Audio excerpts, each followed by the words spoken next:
Numbers, chapter 1. The Lord spoke to Moses in the tent of meeting in the desert of Sinai on the first day of the second month of the second year after the Israelites came out of Egypt. He said, Take a census of the whole Israelite community by their clans and families, listing every man by name, one by one. You and Aaron are to number by their divisions all the men in Israel 20 years old or more who are able to serve in the army. One man from each tribe, each the head of his family, is to help you. These are the names of the men who are to assist you. From Reuben, Elizur, son of Shedeur. From Simeon, Shelumiel, son of Zurishaddai. From Judah, Nashon, son of Amminadab. From Issachar, Nathaniel, son of Zur.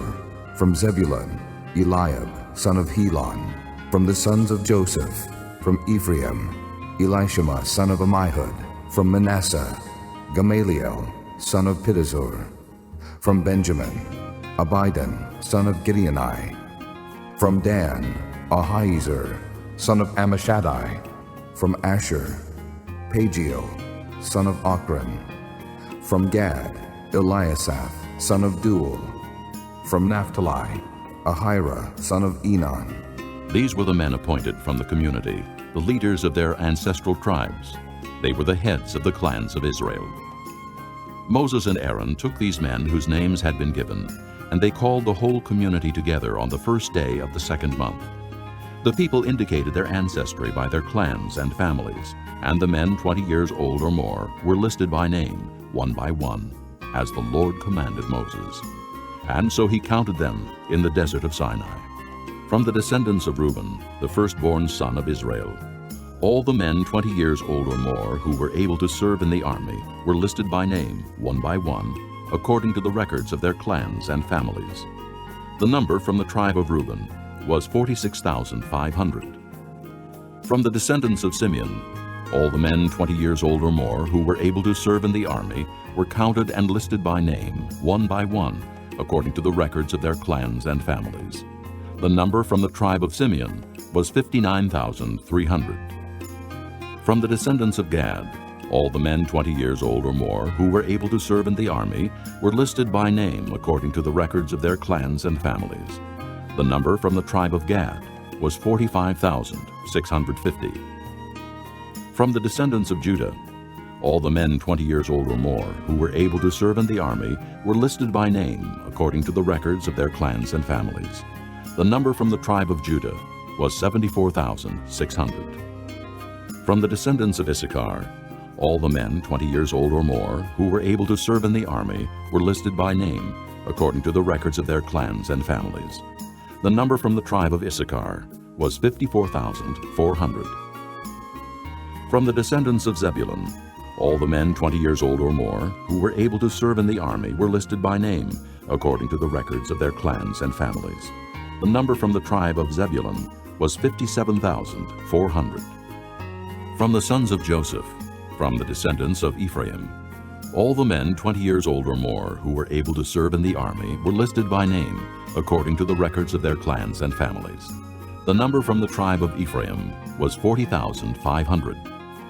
From the descendants of Manasseh, all the men 20 years old or more who were able to serve in the army were listed by name according to the records of their clans and families. The number from the tribe of Manasseh was 32,200. From the descendants of Benjamin, all the men 20 years old or more who were able to serve in the army were listed by name according to the records of their clans and families. The number from the tribe of Benjamin was 35,400. From the descendants of Dan, all the men 20 years old or more who were able to serve in the army were listed by name according to the records of their clans and families. The number from the tribe of Dan was 62,700. From the descendants of Asher, all the men 20 years old or more who were able to serve in the army were listed by name according to the records of their clans and families. The number from the tribe of Asher was 41,500. From the descendants of Naphtali, all the men 20 years old or more who were able to serve in the army were listed by name according to the records of their clans and families. The number from the tribe of Naphtali was 53,400. These were the men counted by Moses and Aaron and the 12 leaders of Israel, each one representing his family.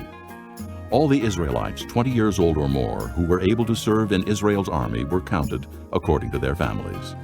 The total number was 603,550. The families of the tribe of Levi, however, were not counted along with the others. The Lord had said to Moses, You must not count the tribe of Levi or include them in the census of the other Israelites. Instead, appoint the Levites to be in charge of the tabernacle of the testimony, over all its furnishings and everything belonging to it. They are to carry the tabernacle and all its furnishings. They are to take care of it and encamp around it. Whenever the tabernacle is to move, the Levites are to take it down, and whenever the tabernacle is to be set up, the Levites shall do it. Anyone else who goes near it shall be put to death. The Israelites are to set up their tents by divisions, each man in his own camp under his own standard. The Levites, however, are to set up their tents around the tabernacle of the testimony, so that wrath will not fall on the Israelite community. The Levites are to be responsible for the care of the tabernacle of the testimony. The Israelites did all this just as the Lord commanded Moses. Chapter 2. The Lord said to Moses and Aaron, The Israelites are to camp around the tent of meeting some distance from it, each man under his standard with the banners of his family. On the east, toward the sunrise, the divisions of the camp of Judah are to encamp under their standard. The leader of the people of Judah is Nahshon, son of Amminadab. His division numbers 74,600. The tribe of Issachar will camp next to them. The leader of the people of Issachar is Nathanael, son of Zur. His division numbers 54,400. The tribe of Zebulun will be next. The leader of the people of Zebulun is Eliab, son of Helon. His division numbers 57,400. All the men assigned to the camp of Judah, according to their divisions, number 186,400. They will set out first. On the south will be the divisions of the camp of Reuben under their standard. The leader of the people of Reuben is Elizur, son of Shedeur. His division numbers 46,500. The tribe of Simeon will camp next to them. The leader of the people of Simeon is Shelumiel, son of Zurishaddai. His division numbers 59,300. The tribe of Gad will be next. The leader of the people of Gad is Eliasaph, son of Duel. His division numbers 45,650. All the men assigned to the camp of Reuben, according to their divisions, number 151,450. They will set out second. Then the tent of meeting and the camp of the Levites will set out in the middle of the camps. They will set out in the same order as they encamp, each in his own place under his standard. On the west will be the divisions of the camp of Ephraim under their standard. The leader of the people of Ephraim is Elishama, son of Ammihud. His division numbers 40,500. The tribe of Manasseh will be next to them. The leader of the people of Manasseh is Gamaliel, son of Pedazur. His division numbers 32,200. The tribe of Benjamin will be next. The leader of the people of Benjamin is Abidan, son of Gideoni. His division numbers 35,400. All the men assigned to the camp of Ephraim, according to their divisions, number 108,100. They will set out third. On the north will be the divisions of the camp of Dan under their standard. The leader of the people of Dan is Ahiezer, son of Ammishaddai. His division numbers 62,700. The tribe of Asher will camp next to them. The leader of the people of Asher is Pagiel, son of Ochran. His division numbers 41,500. The tribe of Naphtali will be next. The leader of the people of Naphtali is Anhirah, son of Enan. His division numbers 53,400. All the men assigned to the camp of Dan number 157,600. They will set out last under their standards. These are the Israelites, counted according to their families. All those in the camps by their divisions number 603,550. The Levites, however, were not counted along with the other Israelites, as the Lord commanded Moses. So the Israelites did everything the Lord commanded Moses. That is the way they encamped under their standards, and that is the way they set out, each with his clan and family. Chapter 3. This is the account of the family of Aaron and Moses at the time the Lord talked with Moses on Mount Sinai. The names of the sons of Aaron were Nadab the firstborn and Abihu, Eleazar and Ithamar. Those were the names of Aaron's sons, the anointed priests, who were ordained to serve as priests. Nadab and Abihu, however, fell dead before the Lord when they made an offering with unauthorized fire before him in the desert of Sinai. They had no sons, so only Eleazar and Ithamar served as priests during the lifetime of their father Aaron. The Lord said to Moses, "Bring the tribe of Levi and present them to Aaron the priest to assist him. They are to perform duties for him and for the whole community at the tent of meeting by doing the work of the tabernacle. They are to take care of all the furnishings of the tent of meeting, fulfilling the obligations of the Israelites by doing the work of the tabernacle. Give the Levites to Aaron and his sons. They are the Israelites who are to be given wholly to him. Appoint Aaron and his sons to serve as priests. Anyone else who approaches the sanctuary must be put to death." The Lord also said to Moses, "I have taken the Levites from among the Israelites in place of the first male offspring of every Israelite woman. The Levites are mine, for all the firstborn are mine. When I struck down all the firstborn in Egypt, I set apart for myself every firstborn in Israel, whether man or animal. They are to be mine. I am the Lord." The Lord said to Moses in the desert of Sinai, "Count the Levites by their families and clans. Count every male a month old or more." So Moses counted them as he was commanded by the word of the Lord. These were the names of the sons of Levi: Gershon, Kohath, and Merari. These were the names of the Gershonite clans: Libni and Shimei. The Kohathite clans: Amram, Izhar, Hebron, and Uzziel. The Merarite clans: Malai and Mushi. These were the Levite clans according to their families. To Gershon belonged the clans of the Libnites and Shimeites. These were the Gershonite clans. The number of all the males a month old or more who were counted was 7,500. The Gershonite clans were to camp on the west behind the tabernacle. The leader of the families of the Gershonites was Eliasaph, son of Lael. At the tent of meeting, the Gershonites were responsible for the care of the tabernacle and tent, its coverings, the curtain at the entrance to the tent of meeting, the curtains of the courtyard, the curtain at the entrance to the courtyard surrounding the tabernacle and altar, and the ropes and everything related to their use. To Kohath belonged the clans of the Amramites, Izharites, Hebronites, and Uzzielites. These were the Kohathite clans. The number of all the males a month old or more was 8,600. The Kohathites were responsible for the care of the sanctuary. The Kohathite clans were to camp on the south side of the tabernacle. The leader of the families of the Kohathite clans was Elizaphan, son of Uzziel. They were responsible for the care of the ark, the table, the lampstand, the altars, the articles of the sanctuary used in ministering, the curtain, and everything related to their use. The chief leader of the Levites was Eleazar, son of Aaron the priest. He was appointed over those who were responsible for the care of the sanctuary. To Merari belonged the clans of the Malites and the Mushites. These were the Merarite clans. The number of all the males a month old or more who were counted was 6,200. The leader of the families of the Merarite clans was Zuriel, son of Abihail. They were to camp on the north side of the tabernacle. The Merarites were appointed to take care of the frames of the tabernacle, its crossbars, posts, bases, all its equipment, and everything related to their use, as well as the posts of the surrounding courtyard with their bases, tent pegs, and ropes. Moses and Aaron and his sons were to camp to the east of the tabernacle toward the sunrise in front of the tent of meeting. They were responsible for the care of the sanctuary on behalf of the Israelites. Anyone else who approached the sanctuary was to be put to death. The total number of Levites counted at the Lord's command by Moses and Aaron, according to their clans, including every male a month old or more, was 22,000. The Lord said to Moses, "Count all the firstborn Israelite males who are a month old or more and make a list of their names.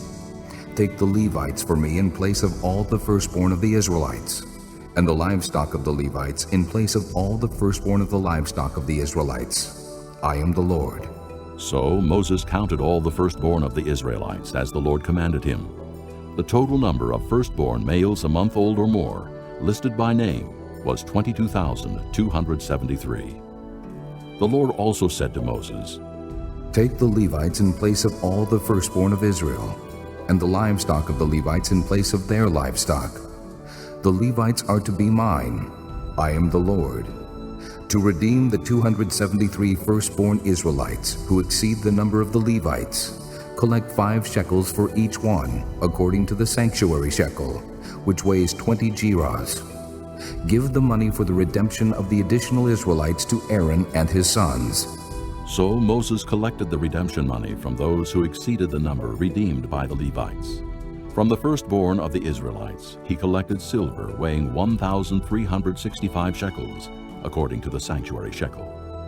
Moses gave the redemption money to Aaron and his sons, as he was commanded by the word of the Lord. Chapter 4. The Lord said to Moses and Aaron, Take a census of the Kohathite branch of the Levites by their clans and families. Count all the men from 30 to 50 years of age who come to serve in the work in the tent of meeting. This is the work of the Kohathites in the tent of meeting, the care of the most holy things. When the camp is to move, Aaron and his sons are to go in and take down the shielding curtain and cover the ark of the testimony with it. Then they are to cover this with hides of sea cows. Spread a cloth of solid blue over that, and put the poles in place. Over the table of the presence they are to spread a blue cloth, and put on it the plates, dishes, and bowls, and the jars for drink offerings. The bread that is continually there is to remain on it. Over these they are to spread a scarlet cloth. Cover that with hides of sea cows, and put its poles in place. They are to take a blue cloth, and cover the lampstand that is for light, together with its lamps, its wick trimmers and trays, and all its jars for the oil used to supply it. Then they are to wrap it and all its accessories in a covering of hides of sea cows, and put it on a carrying frame. Over the gold altar they are to spread a blue cloth, and cover that with hides of sea cows, and put its poles in place. They are to take all the articles used for ministering in the sanctuary, wrap them in a blue cloth, cover that with hides of sea cows, and put them on a carrying frame. They are to remove the ashes from the bronze altar and spread a purple cloth over it. Then they are to place on it all the utensils used for ministering at the altar, including the fire pans, meat forks, shovels, and sprinkling bowls. Over it they are to spread a covering of hides of sea cows, and put its poles in place. After Aaron and his sons have finished covering the holy furnishings and all the holy articles, and when the camp is ready to move, the Kohathites are to come to do the carrying. But they must not touch the holy things, or they will die. The Kohathites are to carry those things that are in the tent of meeting. Eleazar, son of Aaron, the priest, is to have charge of the oil for the light, the fragrant incense, the regular grain offering, and the anointing oil. He is to be in charge of the entire tabernacle and everything in it, including its holy furnishings and articles. The Lord said to Moses and Aaron, See that the Kohathite tribal clans are not cut off from the Levites, so that they may live and not die when they come near the most holy things. Do this for them. Aaron and his sons are to go into the sanctuary and assign to each man his work and what he is to carry. But the Kohathites must not go in to look at the holy things, even for a moment, or they will die. The Lord said to Moses, Take a census also of the Gershonites by their families and clans. Count all the men from 30 to 50 years of age who come to serve in the work at the tent of meeting. This is the service of the Gershonite clans as they work and carry burdens. They are to carry the curtains of the tabernacle, the tent of meeting, its covering, and the outer covering of hides of sea cows, the curtains for the entrance to the tent of meeting, the curtains of the courtyard surrounding the tabernacle and altar, the curtain for the entrance, the ropes, and all the equipment used in its service. The Gershonites are to do all that needs to be done with these things. All their service, whether carrying or doing other work, is to be done under the direction of Aaron and his sons. You shall assign to them as their responsibility all they are to carry. This is the service of the Gershonite clans at the tent of meeting. Their duties are to be under the direction of Ithamar, son of Aaron the priest. Count the Merarites by their clans and families. Count all the men from 30 to 50 years of age who come to serve in the work at the tent of meeting. This is their duty as they perform service at the tent of meeting, to carry the frames of the tabernacle, its crossbars, posts, and bases, as well as the posts of the surrounding courtyard with their bases, tent pegs, ropes, all their equipment and everything related to their use. Assign to each man the specific things he is to carry. This is the service of the Merarite clans as they work at the tent of meeting, under the direction of Ithamar, son of Aaron the priest. Moses, Aaron, and the leaders of the community counted the Kohathites by their clans and families. All the men from 30 to 50 years of age who came to serve in the work in the tent of meeting, counted by clans, were 2,750. This was the total of all those in the Kohathite clans who served in the tent of meeting. Moses and Aaron counted them according to the Lord's command through Moses. The Gershonites were counted by their clans and families. All the men from 30 to 50 years of age who came to serve in the work at the tent of meeting, counted by their clans and families, were 2,630. This was the total of those in the Gershonite clans who served at the tent of meeting. Moses and Aaron counted them according to the Lord's command. The Merarites were counted by their clans and families. All the men from 30 to 50 years of age who came to serve in the work at the tent of meeting, counted by their clans, were 3,200. This was the total of those in the Merarite clans. Moses and Aaron counted them according to the Lord's command through Moses. So Moses, Aaron, and the leaders of Israel counted all the Levites by their clans and families. All the men from 30 to 50 years of age who came to do the work of serving and carrying the tent of meeting numbered 8,580. At the Lord's command through Moses, each was assigned his work and told what to carry. Thus they were counted as the Lord commanded Moses. Chapter 5. The Lord said to Moses, Command the Israelites to send away from the camp anyone who has an infectious skin disease or a discharge of any kind, or who is ceremonially unclean because of a dead body. Send away male and female alike. Send them outside the camp, so they will not defile their camp where I dwell among them. The Israelites did this. They sent them outside the camp. They did just as the Lord had instructed Moses.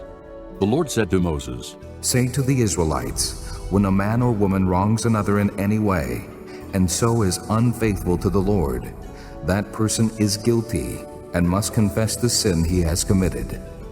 He must make full restitution for his wrong. Add 1/5 to it and give it all to the person he has wronged. But if that person has no close relative to whom restitution can be made for the wrong, the restitution belongs to the Lord and must be given to the priest, along with the ram with which atonement is made for him. All the sacred contributions the Israelites bring to a priest will belong to him. Each man's sacred gifts are his own, but what he gives to the priest will belong to the priest. Then the Lord said to Moses, Speak to the Israelites and say to them, If a man's wife goes astray and is unfaithful to him by sleeping with another man, and this is hidden from her husband, and her impurity is undetected, since there is no witness against her, and she has not been caught in the act, and if feelings of jealousy come over her husband, and he suspects his wife, and she is impure, or if he is jealous and suspects her even though she is not impure, then he is to take his wife to the priest. He must also take an offering of 1/10 of an ephah of barley flour on her behalf. He must not pour oil on it or put incense on it, because it is a grain offering for jealousy, a reminder offering to draw attention to guilt. The priest shall bring her and have her stand before the Lord. Then he shall take some holy water in a clay jar and put some dust from the tabernacle floor into the water. After the priest has had the woman stand before the Lord, he shall loosen her hair and place in her hands the reminder offering, the grain offering for jealousy, while he himself holds the bitter water that brings a curse. Then the priest shall put the woman under oath and say to her, "If no other man has slept with you, and you have not gone astray and become impure while married to your husband, may this bitter water that brings a curse not harm you.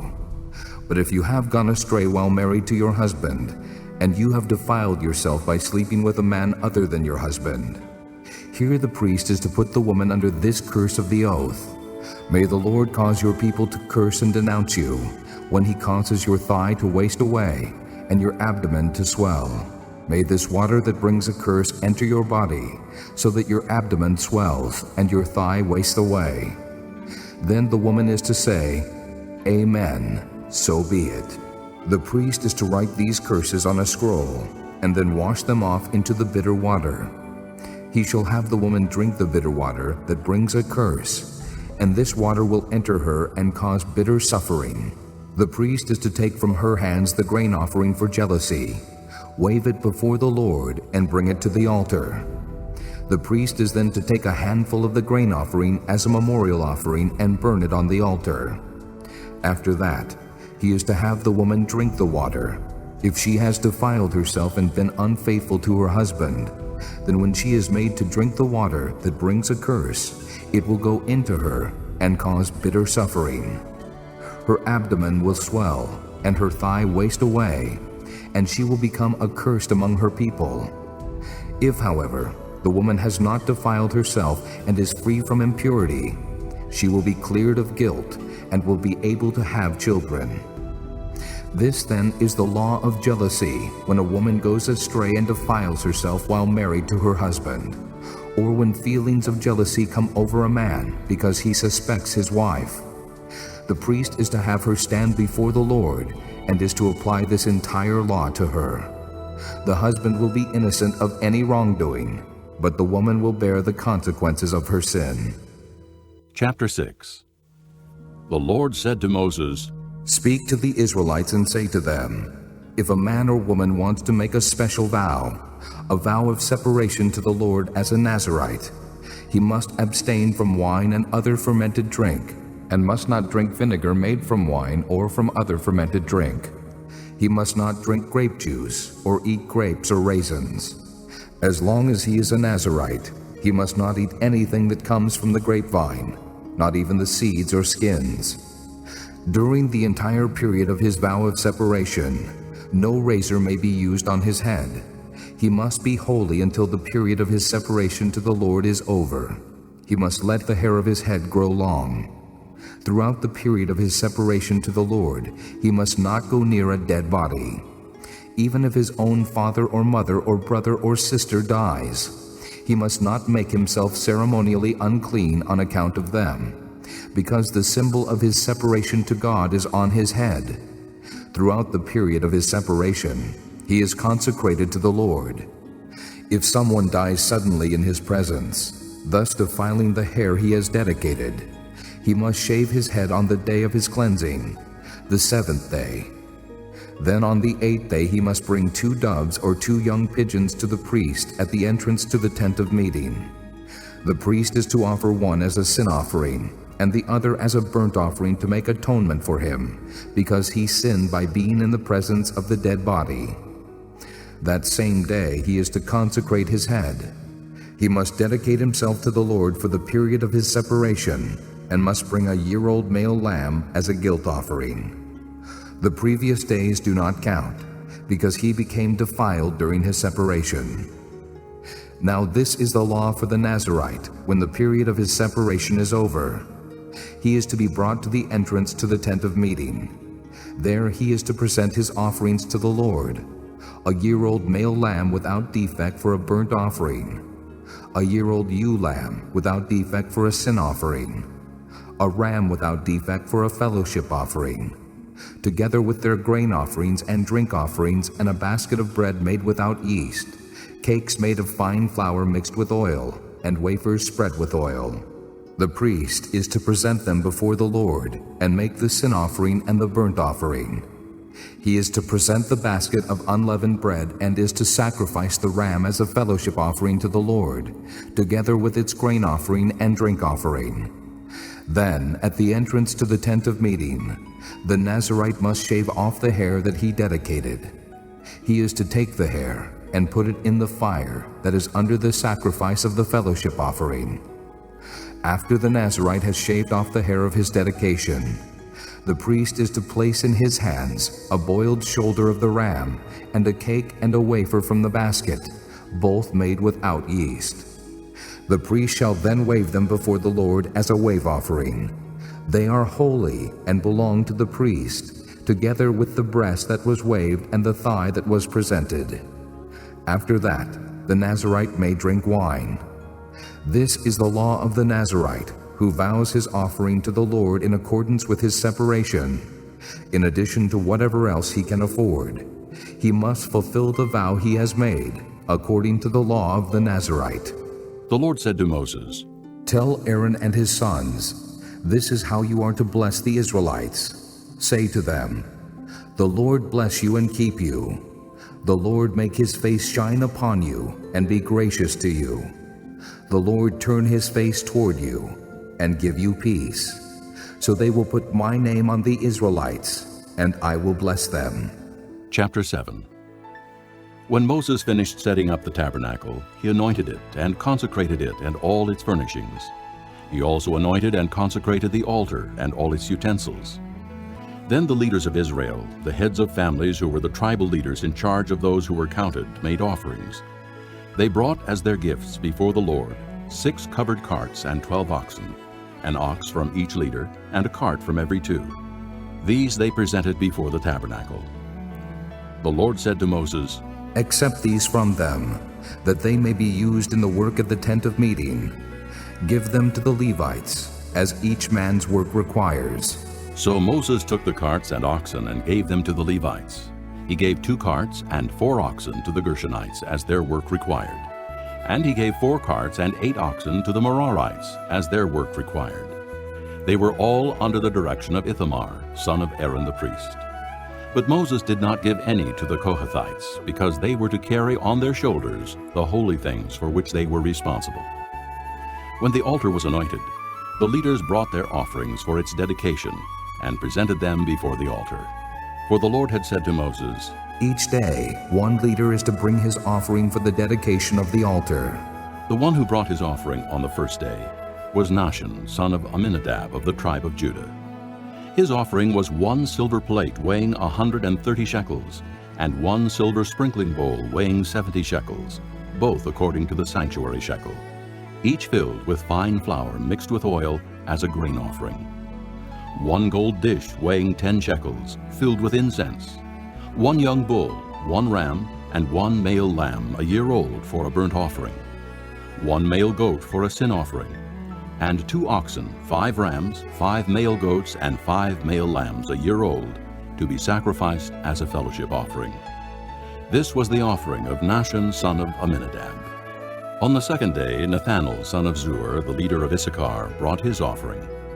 The offering he brought was 1 silver plate weighing 130 shekels, and 1 silver sprinkling bowl weighing 70 shekels, both according to the sanctuary shekel, each filled with fine flour mixed with oil as a grain offering. 1 gold dish weighing 10 shekels, filled with incense. 1 young bull, 1 ram, and 1 male lamb a year old for a burnt offering. 1 male goat for a sin offering. And 2 oxen, 5 rams, 5 male goats, and 5 male lambs a year old, to be sacrificed as a fellowship offering. This was the offering of Nethanel son of Zur. On the third day, Eliab son of Helon, the leader of the people of Zebulun, brought his offering. His offering was 1 silver plate weighing 130 shekels, and 1 silver sprinkling bowl weighing 70 shekels, both according to the sanctuary shekel, each filled with fine flour mixed with oil as a grain offering. 1 gold dish weighing 10 shekels, filled with incense. 1 young bull, 1 ram, and 1 male lamb a year old for a burnt offering. 1 male goat for a sin offering. And 2 oxen, 5 rams, 5 male goats, and 5 male lambs a year old, to be sacrificed as a fellowship offering. This was the offering of Eliab, son of Helon. On the fourth day, Elizur, son of Shedeur, the leader of the people of Reuben, brought his offering. His offering was 1 silver plate weighing 130 shekels, and 1 silver sprinkling bowl weighing 70 shekels, both according to the sanctuary shekel, each filled with fine flour mixed with oil as a grain offering. 1 gold dish weighing 10 shekels, filled with incense. 1 young bull, 1 ram, and 1 male lamb a year old for a burnt offering. 1 male goat for a sin offering. And 2 oxen, 5 rams, 5 male goats, and 5 male lambs a year old to be sacrificed as a fellowship offering. This was the offering of Eliezer, son of Shedeur. On the 5th day, Shelumiel, son of Zurishaddai, the leader of the people of Simeon, brought his offering. His offering was 1 silver plate weighing 130 shekels, and 1 silver sprinkling bowl weighing 70 shekels, both according to the sanctuary shekel, each filled with fine flour mixed with oil as a grain offering. 1 gold dish weighing 10 shekels, filled with incense. 1 young bull, 1 ram, and 1 male lamb a year old for a burnt offering. 1 male goat for a sin offering, and 2 oxen, 5 rams, 5 male goats, and 5 male lambs a year old to be sacrificed as a fellowship offering. This was the offering of Shelumiel, son of Zurishaddai. On the 6th day, Eliasaph, son of Deuel, the leader of the people of Gad, brought his offering. His offering was 1 silver plate weighing 130 shekels, and 1 silver sprinkling bowl weighing 70 shekels, both according to the sanctuary shekel, each filled with fine flour mixed with oil as a grain offering. 1 gold dish weighing 10 shekels, filled with incense. 1 young bull, 1 ram, and 1 male lamb a year old for a burnt offering. 1 male goat for a sin offering, and 2 oxen, 5 rams, 5 male goats, and 5 male lambs a year old to be sacrificed as a fellowship offering. This was the offering of Eliasaph, son of Deuel. On the 7th day, Elishama, son of Ammihud, the leader of the people of Ephraim, brought his offering. His offering was 1 silver plate weighing 130 shekels, and 1 silver sprinkling bowl weighing 70 shekels, both according to the sanctuary shekel, each filled with fine flour mixed with oil as a grain offering. 1 gold dish weighing 10 shekels, filled with incense. 1 young bull, 1 ram, and 1 male lamb a year old for a burnt offering. 1 male goat for a sin offering, and 2 oxen, 5 rams, 5 male goats, and 5 male lambs a year old to be sacrificed as a fellowship offering. This was the offering of Elishama, son of Ammihud. On the 8th day, Gamaliel, son of Pedazur, the leader of the people of Manasseh, brought his offering. His offering was 1 silver plate weighing 130 shekels, and 1 silver sprinkling bowl weighing 70 shekels, both according to the sanctuary shekel, each filled with fine flour mixed with oil as a grain offering. 1 gold dish weighing 10 shekels, filled with incense. 1 young bull, 1 ram, and 1 male lamb a year old for a burnt offering. 1 male goat for a sin offering, and 2 oxen, 5 rams, 5 male goats, and 5 male lambs a year old to be sacrificed as a fellowship offering. This was the offering of Gamaliel, son of Pedazur. On the 9th day, Abidan, son of Gideoni, the leader of the people of Benjamin, brought his offering. His offering was 1 silver plate weighing 130 shekels, and 1 silver sprinkling bowl weighing 70 shekels, both according to the sanctuary shekel, each filled with fine flour mixed with oil as a grain offering. 1 gold dish weighing 10 shekels, filled with incense. 1 young bull, 1 ram, and 1 male lamb a year old for a burnt offering. 1 male goat for a sin offering, and 2 oxen, 5 rams, 5 male goats, and 5 male lambs a year old to be sacrificed as a fellowship offering. This was the offering of Abidan, son of Gideoni.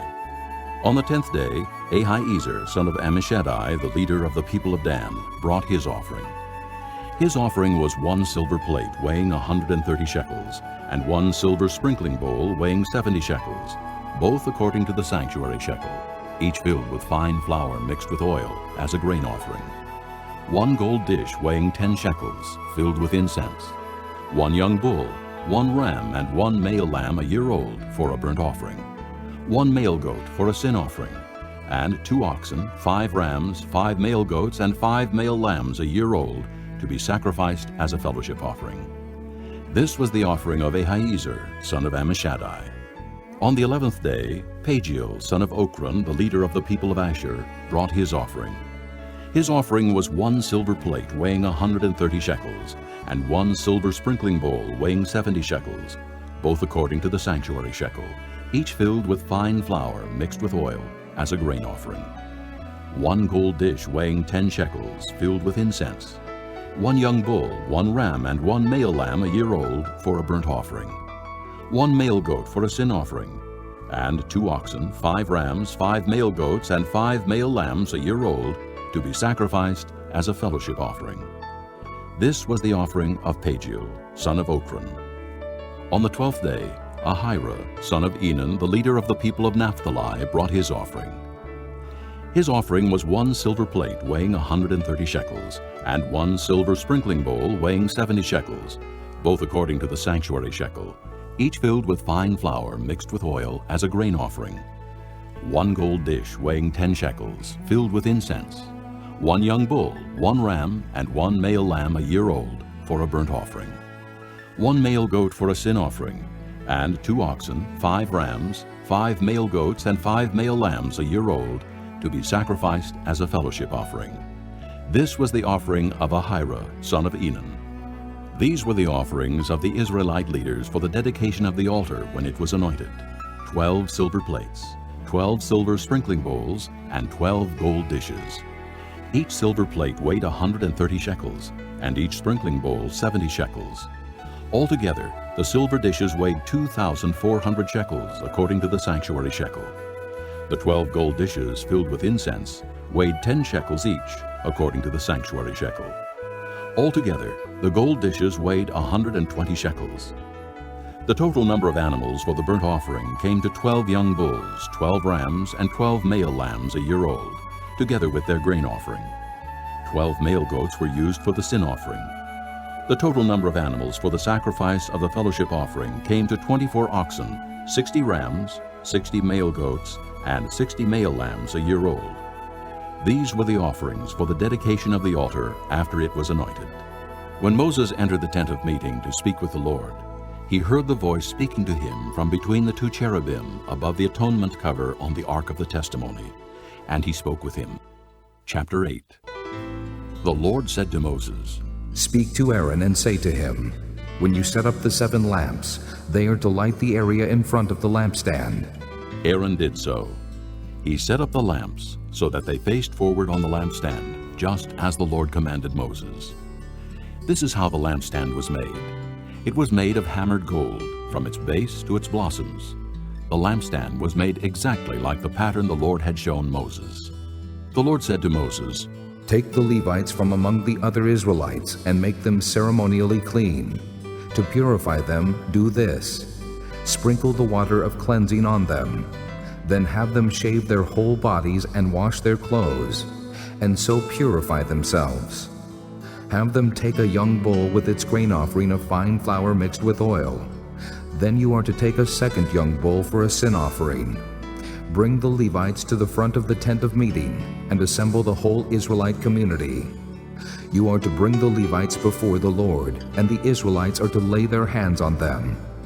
Aaron is to present the Levites before the Lord as a wave offering from the Israelites, so that they may be ready to do the work of the Lord. After the Levites lay their hands on the heads of the bulls, use the one for a sin offering to the Lord and the other for a burnt offering, to make atonement for the Levites. Have the Levites stand in front of Aaron and his sons, and then present them as a wave offering to the Lord. In this way, you are to set the Levites apart from the other Israelites, and the Levites will be mine. After you have purified the Levites and presented them as a wave offering, they are to come to do their work at the tent of meeting. They are the Israelites who are to be given wholly to me. I have taken them as my own in place of the firstborn, the first male offspring from every Israelite woman. Every firstborn male in Israel, whether man or animal, is mine. When I struck down all the firstborn in Egypt, I set them apart for myself, and I have taken the Levites in place of all the firstborn sons in Israel. Of all the Israelites, I have given the Levites as gifts to Aaron and his sons to do the work at the tent of meeting on behalf of the Israelites, and to make atonement for them, so that no plague will strike the Israelites when they go near the sanctuary. Moses, Aaron, and the whole Israelite community did with the Levites just as the Lord commanded Moses. The Levites purified themselves and washed their clothes. Then Aaron presented them as a wave offering before the Lord, and made atonement for them to purify them. After that, the Levites came to do their work at the tent of meeting under the supervision of Aaron and his sons. They did with the Levites just as the Lord commanded Moses. The Lord said to Moses, This applies to the Levites. Men 25 years old or more shall come to take part in the work of the tent of meeting. But at the age of 50, they must retire from their regular service and work no longer. They may assist their brothers in performing their duties of the tent of meeting, but they themselves must not do the work. This then is how you are to assign the responsibilities of the Levites.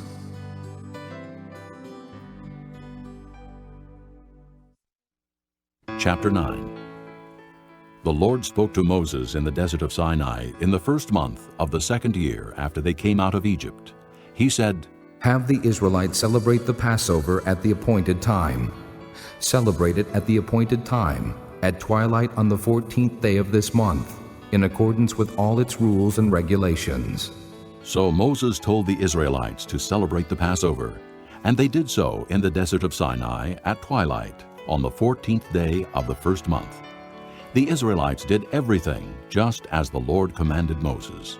But some of them could not celebrate the Passover on that day because they were ceremonially unclean on account of a dead body. So they came to Moses and Aaron that same day and said to Moses, We have become unclean because of a dead body. But why should we be kept from presenting the Lord's offering with the other Israelites at the appointed time? Moses answered them, Wait until I find out what the Lord commands concerning you. Then the Lord said to Moses, Tell the Israelites, when any of you or your descendants are unclean because of a dead body, or are away on a journey, they may still celebrate the Lord's Passover. They are to celebrate it on the 14th day of the second month at twilight. They are to eat the lamb, together with unleavened bread and bitter herbs. They must not leave any of it till morning, or break any of its bones. When they celebrate the Passover, they must follow all the regulations.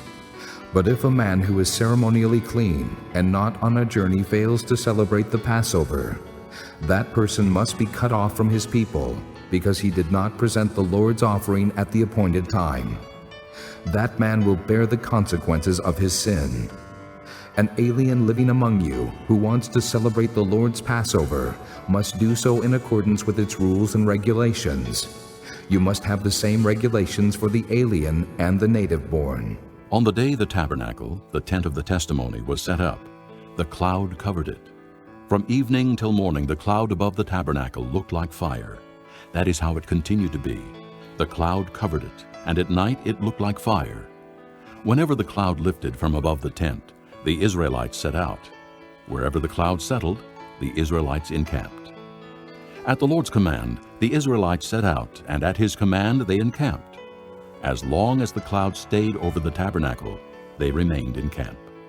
When the cloud remained over the tabernacle a long time, the Israelites obeyed the Lord's order and did not set out. Sometimes the cloud was over the tabernacle only a few days. At the Lord's command, they would encamp, and then at his command they would set out. Sometimes the cloud stayed only from evening till morning, and when it lifted in the morning, they set out. Whether by day or by night, whenever the cloud lifted, they set out. Whether the cloud stayed over the tabernacle for 2 days, or a month, or a year, the Israelites would remain in camp and not set out. But when it lifted, they would set out. At the Lord's command they encamped, and at the Lord's command they set out. They obeyed the Lord's order in accordance with his command through Moses. Chapter 10. The Lord said to Moses, Make 2 trumpets of hammered silver, and use them for calling the community together, and for having the camp set out. When both are sounded, the whole community is to assemble before you at the entrance to the tent of meeting. If only one is sounded, the leaders, the heads of the clans of Israel, are to assemble before you. When a trumpet blast is sounded, the tribes camping on the east are to set out.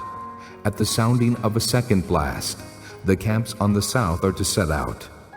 The blast will be the signal for setting out.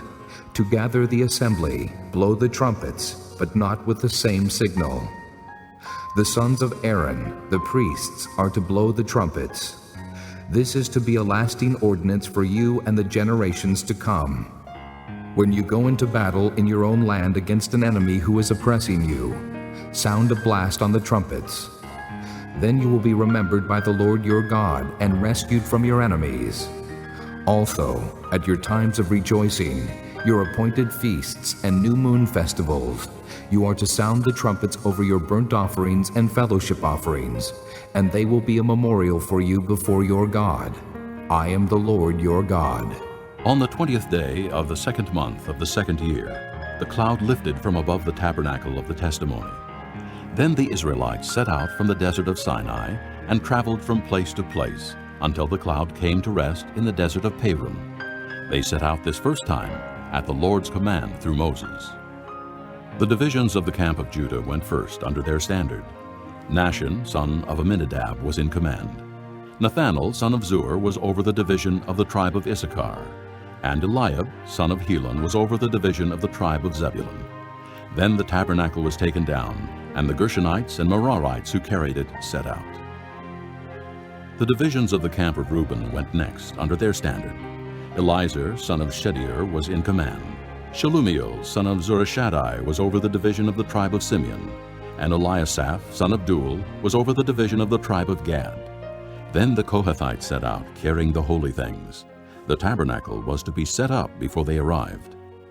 The divisions of the camp of Ephraim went next, under their standard. Elishama, son of Ammihud, was in command. Gamaliel, son of Pedazur, was over the division of the tribe of Manasseh, and Abidan, son of Gideoni, was over the division of the tribe of Benjamin. Finally, as the rear guard for all the units, the divisions of the camp of Dan set out under their standard. Ahiezer, son of Ammishaddai, was in command. Pagiel, son of Ochran, was over the division of the tribe of Asher, and Ahira, son of Enan, was over the division of the tribe of Naphtali. This was the order of march for the Israelite divisions as they set out. Now Moses said to Hobab, son of Reuel the Midianite, Moses' father-in-law, We are setting out for the place about which the Lord said, I will give it to you. Come with us, and we will treat you well, for the Lord has promised good things to Israel. He answered, No, I will not go. I am going back to my own land and my own people. But Moses said, Please do not leave us. You know where we should camp in the desert, and you can be our eyes. If you come with us, we will share with you whatever good things the Lord gives us. So they set out from the mountain of the Lord and traveled for 3 days. The ark of the covenant of the Lord went before them during those 3 days to find them a place to rest. The cloud of the Lord was over them by day when they set out from the camp. Whenever the ark set out, Moses said, Rise up, O Lord. May your enemies be scattered. May your foes flee before you. Whenever it came to rest, he said, Return, O Lord, to the countless thousands of Israel. Chapter 11. Now the people complained about their hardships in the hearing of the Lord, and when he heard them, his anger was aroused. Then fire from the Lord burned among them and consumed some of the outskirts of the camp. When the people cried out to Moses, he prayed to the Lord, and the fire died down. So that place was called Taberah, because fire from the Lord had burned among them. The rabble with them began to crave other food, and again the Israelites started wailing and said, If only we had meat to eat! We remember the fish we ate in Egypt at no cost. Also the cucumbers, melons, leeks, onions, and garlic. But now we have lost our appetite. We never see anything but this manna. The manna was like coriander seed and looked like resin. The people went around gathering it and then ground it in a hand mill or crushed it in a mortar. They cooked it in a pot or made it into cakes, and it tasted like something made with olive oil. When the dew settled on the camp at night, the manna also came down. Moses heard the people of every family wailing, each at the entrance to his tent. The Lord became exceedingly angry, and Moses was troubled. He asked the Lord, Why have you brought this trouble on your servant? What have I done to displease you, that you put the burden of all these people on me? Did I conceive all these people? Did I give them birth? Why do you tell me to carry them in my arms, as a nurse carries an infant, to the land you promised on oath to their forefathers? Where can I get meat for all these people? They keep wailing to me, 'Give us meat to eat.' I cannot carry all these people by myself. The burden is too heavy for me. If this is how you are going to treat me, put me to death right now, if I have found favor in your eyes, and do not let me face my own ruin." The Lord said to Moses, Bring me 70 of Israel's elders, who are known to you as leaders and officials among the people. Have them come to the tent of meeting, that they may stand there with you. I will come down and speak with you there, and I will take of the Spirit that is on you, and put the Spirit on them. They will help you carry the burden of the people, so that you will not have to carry it alone. Tell the people, consecrate yourselves in preparation for tomorrow, when you will eat meat. The Lord heard you when you wailed, "If only we had meat to eat. We were better off in Egypt." Now the Lord will give you meat, and you will eat it. You will not eat it for just 1 day or 2 days, or 5, 10, or 20 days, but for a whole month, until it comes out of your nostrils and you loathe it, because you have rejected the Lord who is among you, and have wailed before him, saying, "Why did we ever leave Egypt?" But Moses said, Here I am among 600,000 men on foot, and you say, "I will give them meat to eat for a whole month." Would they have enough if flocks and herds were slaughtered for them? Would they have enough if all the fish in the sea were caught for them? The Lord answered Moses, Is the Lord's arm too short? You will now see whether or not what I say will come true for you. So Moses went out and told the people what the Lord had said. He brought together 70 of their elders and had them stand around the tent. Then the Lord came down in the cloud and spoke with him. And he took of the Spirit that was on him and put the Spirit on the 70 elders. When the Spirit rested on them, they prophesied, but they did not do so again. However, 2 men, whose names were Eldad and Medad, had remained in the camp. They were listed among the elders, but did not go out to the tent. Yet the Spirit also rested on them, and they prophesied in the camp. A young man ran and told Moses. "Eldad and Medad are prophesying in the camp." Joshua son of Nun, who had been Moses' aide since youth, spoke up and said, "Moses, my lord, stop them!" But Moses replied, Are you jealous for my sake? I wish that all the Lord's people were prophets, and that the Lord would put his Spirit on them. Then Moses and the elders of Israel returned to the camp. Now a wind went out from the Lord and drove quail in from the sea. It brought them down all around the camp to about 3 feet above the ground, as far as a day's walk in any direction. All that day and night, and all the next day, the people went out and gathered quail. No one gathered less than 10 homers. Then they spread them out all around the camp. But while the meat was still between their teeth, and before it could be consumed, the anger of the Lord burned against the people, and he struck them with a severe plague. Therefore the place was named Kibroth Hattaavah, because there they buried the people who had craved other food. From Kibroth Hattaavah, the people traveled to Hazeroth and stayed there. Chapter 12. Miriam and Aaron began to talk against Moses because of his Cushite wife, for he had married a Cushite. "Has the Lord spoken only through Moses?" They asked, Hasn't he also spoken through us? and the Lord heard this. Now Moses was a very humble man, more humble than anyone else on the face of the earth. At once the Lord said to Moses, Aaron, and Miriam. Come out to the tent of meeting, all 3 of you. So the 3 of them came out. Then the Lord came down in a pillar of cloud. He stood at the entrance to the tent and summoned Aaron and Miriam. When both of them stepped forward, he said, Listen to my words. When a prophet of the Lord is among you, I reveal myself to him in visions. I speak to him in dreams. But this is not true of my servant Moses. He is faithful in all my house. With him I speak face to face, clearly, and not in riddles. He sees the form of the Lord. Why then were you not afraid to speak against my servant Moses? The anger of the Lord burned against them, and he left them. When the cloud lifted from above the tent, there stood Miriam, leprous like snow. Aaron turned toward her and saw that she had leprosy. And he said to Moses, Please, my Lord, do not hold against us the sin we have so foolishly committed. Do not let her be like a stillborn infant, coming from its mother's womb with its flesh half eaten away. So Moses cried out to the Lord. O God, please heal her. The Lord replied to Moses, If her father had spit in her face, would she not have been in disgrace for 7 days? Confine her outside the camp for 7 days. After that, she can be brought back. So Miriam was confined outside the camp for 7 days, and the people did not move on till she was brought back. After that, the people left Hazeroth and encamped in the desert of Paran. Chapter 13. The Lord said to Moses, Send some men to explore the land of Canaan, which I am giving to the Israelites. From each ancestral tribe, send one of its leaders. So at the Lord's command, Moses sent them out from the desert of Paran. All of them were leaders of the Israelites. These are their names. From the tribe of Reuben, Shammua, son of Zachar. From the tribe of Simeon, Shaphat, son of Hori. From the tribe of Judah, Caleb, son of Jephunneh. From the tribe of Issachar, Igal, son of Joseph. From the tribe of Ephraim, Hoshea, son of Nun. From the tribe of Benjamin, Paltai, son of Raphu. From the tribe of Zebulun, Gadiel, son of Sodai. From the tribe of Manasseh, a tribe of Joseph, Gadai, son of Susai.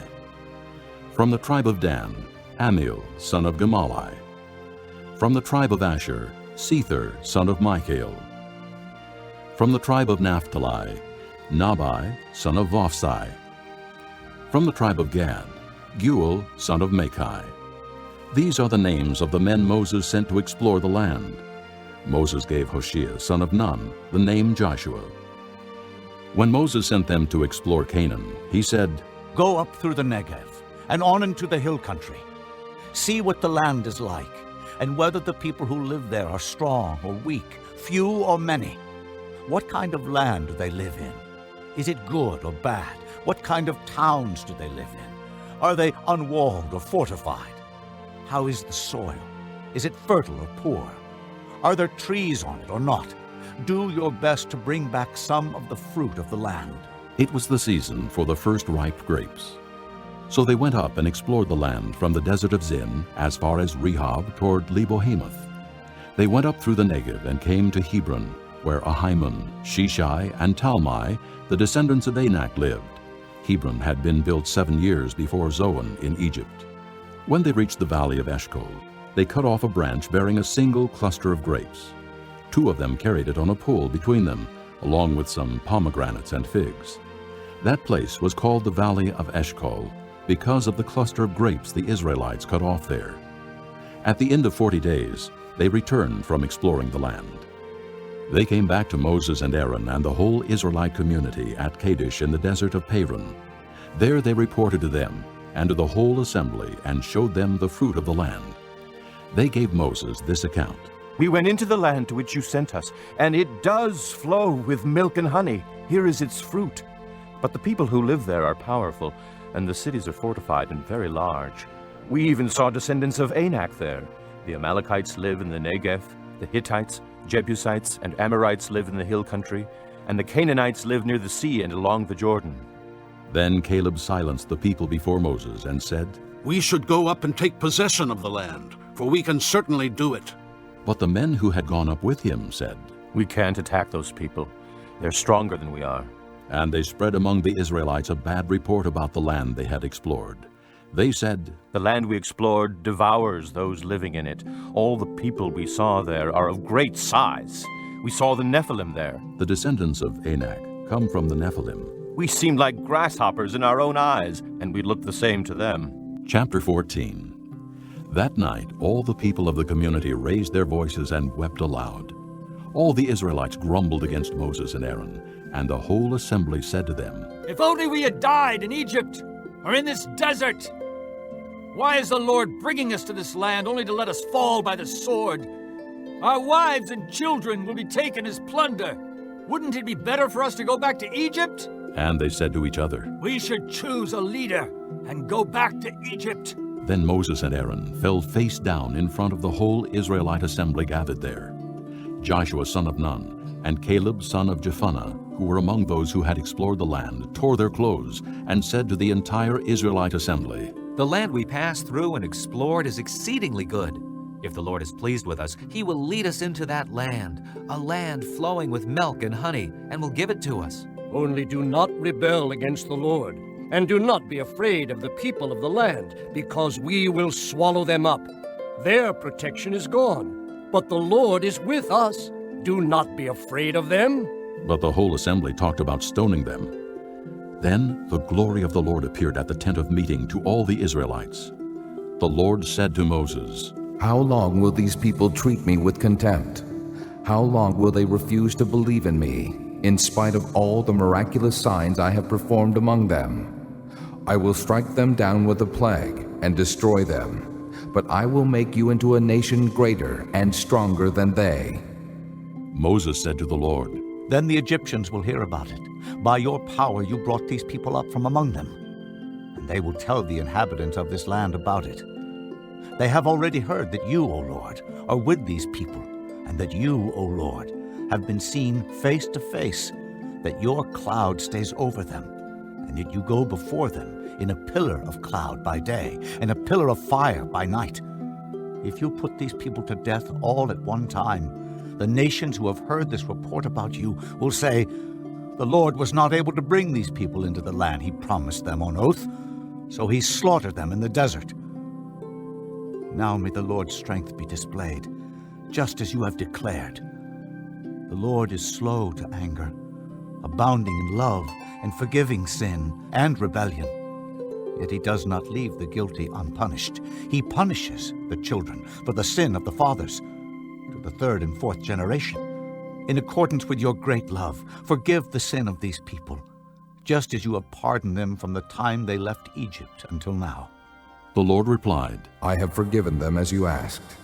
Nevertheless, as surely as I live, and as surely as the glory of the Lord fills the whole earth, not one of the men who saw my glory and the miraculous signs I performed in Egypt and in the desert, but who disobeyed me and tested me 10 times, not one of them will ever see the land I promised on oath to their forefathers.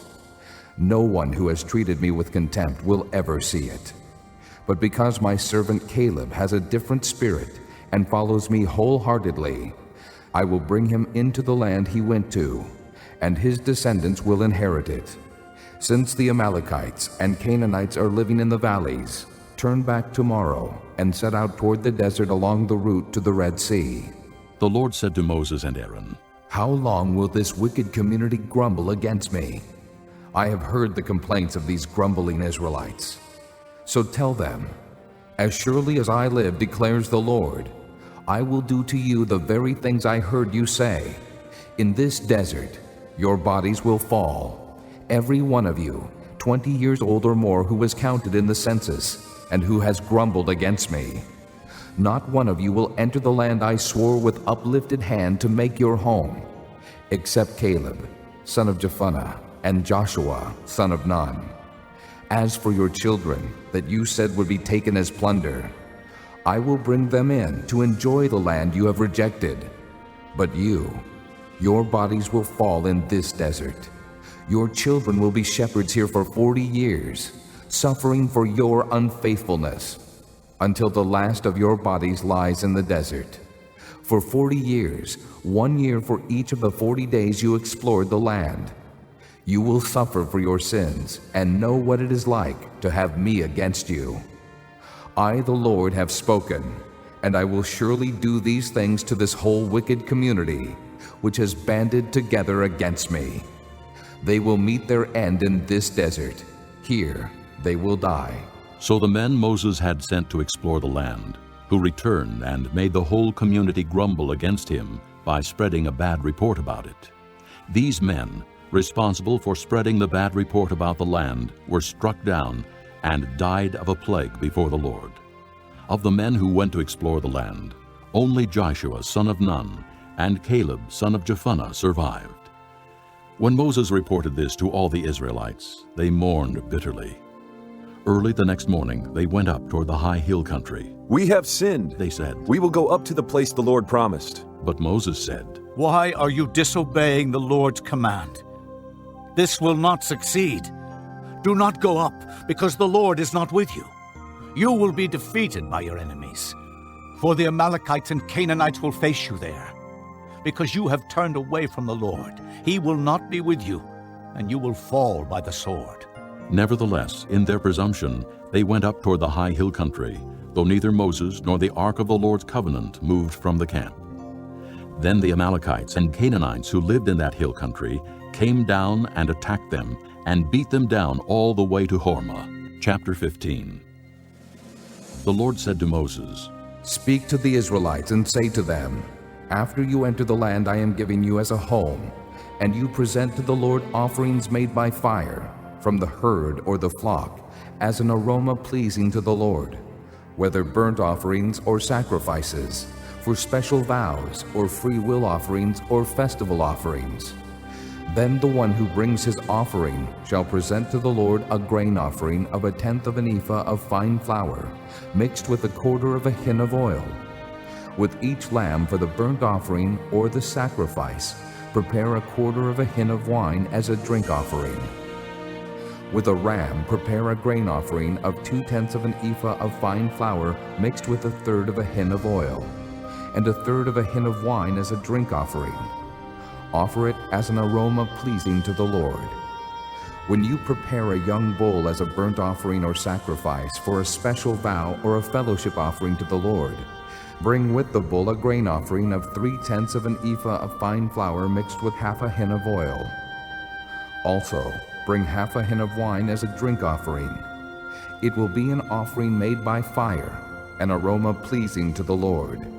Each bull or ram, each lamb or young goat, is to be prepared in this manner. Do this for each one, for as many as you prepare.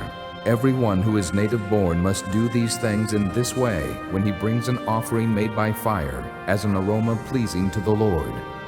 For the generations to come, whenever an alien or anyone else living among you presents an offering made by fire as an aroma pleasing to the Lord, he must do exactly as you do.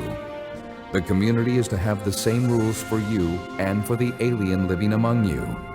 This is a lasting ordinance for the generations to come. You and the alien shall be the same before the Lord. The same laws and regulations will apply both to you and to the alien living among you."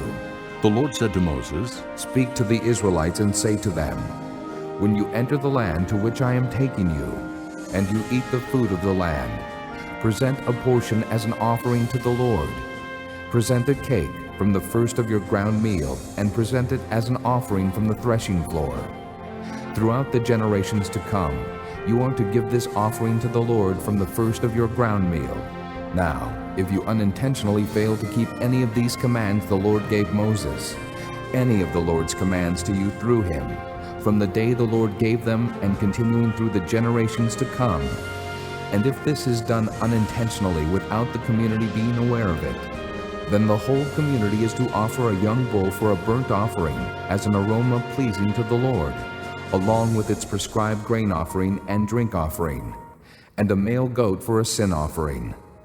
The priest is to make atonement for the whole Israelite community, and they will be forgiven, for it was not intentional, and they have brought to the Lord for their wrong an offering made by fire and a sin offering. The whole Israelite community and the aliens living among them will be forgiven, because all the people were involved in the unintentional wrong. But if just one person sins unintentionally, he must bring a year-old female goat for a sin offering. The priest is to make atonement before the Lord for the one who erred by sinning unintentionally, and when atonement has been made for him, he will be forgiven. One and the same law applies to everyone who sins unintentionally, whether he is a native-born Israelite or an alien. But anyone who sins defiantly, whether native-born or alien, blasphemes the Lord, and that person must be cut off from his people. Because he has despised the Lord's word and broken his commands, that person must surely be cut off. His guilt remains on him. While the Israelites were in the desert, a man was found gathering wood on the Sabbath day. Those who found him gathering wood brought him to Moses and Aaron and the whole assembly, and they kept him in custody because it was not clear what should be done to him. Then the Lord said to Moses, The man must die. The whole assembly must stone him outside the camp. So the assembly took him outside the camp and stoned him to death, as the Lord commanded Moses. The Lord said to Moses, Speak to the Israelites and say to them, Throughout the generations to come, you are to make tassels on the corners of your garments, with a blue cord on each tassel. You will have these tassels to look at, and so you will remember all the commands of the Lord, that you may obey them, and not prostitute yourselves by going after the lusts of your own hearts and eyes.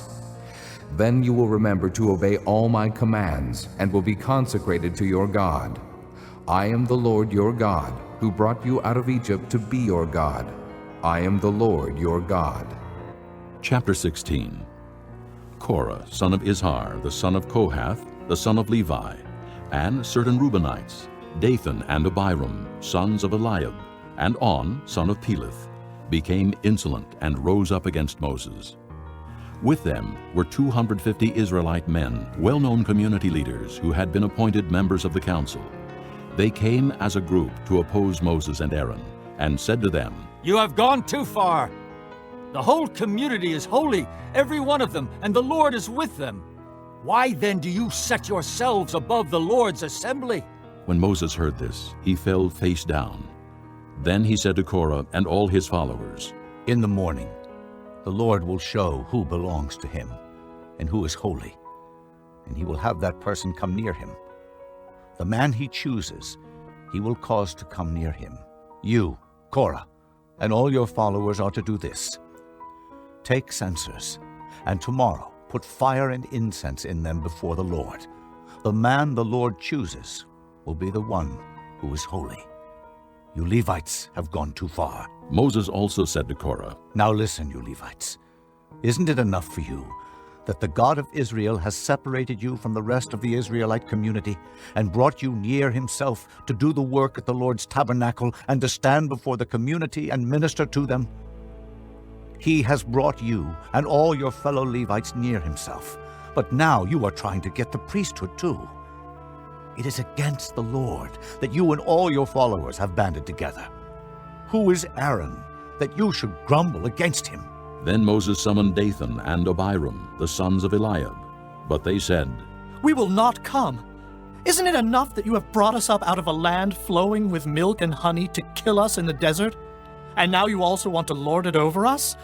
Moreover, you haven't brought us into a land flowing with milk and honey, or given us an inheritance of fields and vineyards. Will you gouge out the eyes of these men? No, we will not come. Then Moses became very angry, and said to the Lord, Do not accept their offering. I have not taken so much as a donkey from them, nor have I wronged any of them. Moses said to Korah, You and all your followers are to appear before the Lord tomorrow, you and they and Aaron. Each man is to take his censer and put incense in it, 250 censers in all, and present it before the Lord. You and Aaron are to present your censers also. So each man took his censer, put fire and incense in it, and stood with Moses and Aaron at the entrance to the tent of meeting. When Korah had gathered all his followers in opposition to them at the entrance to the tent of meeting, the glory of the Lord appeared to the entire assembly.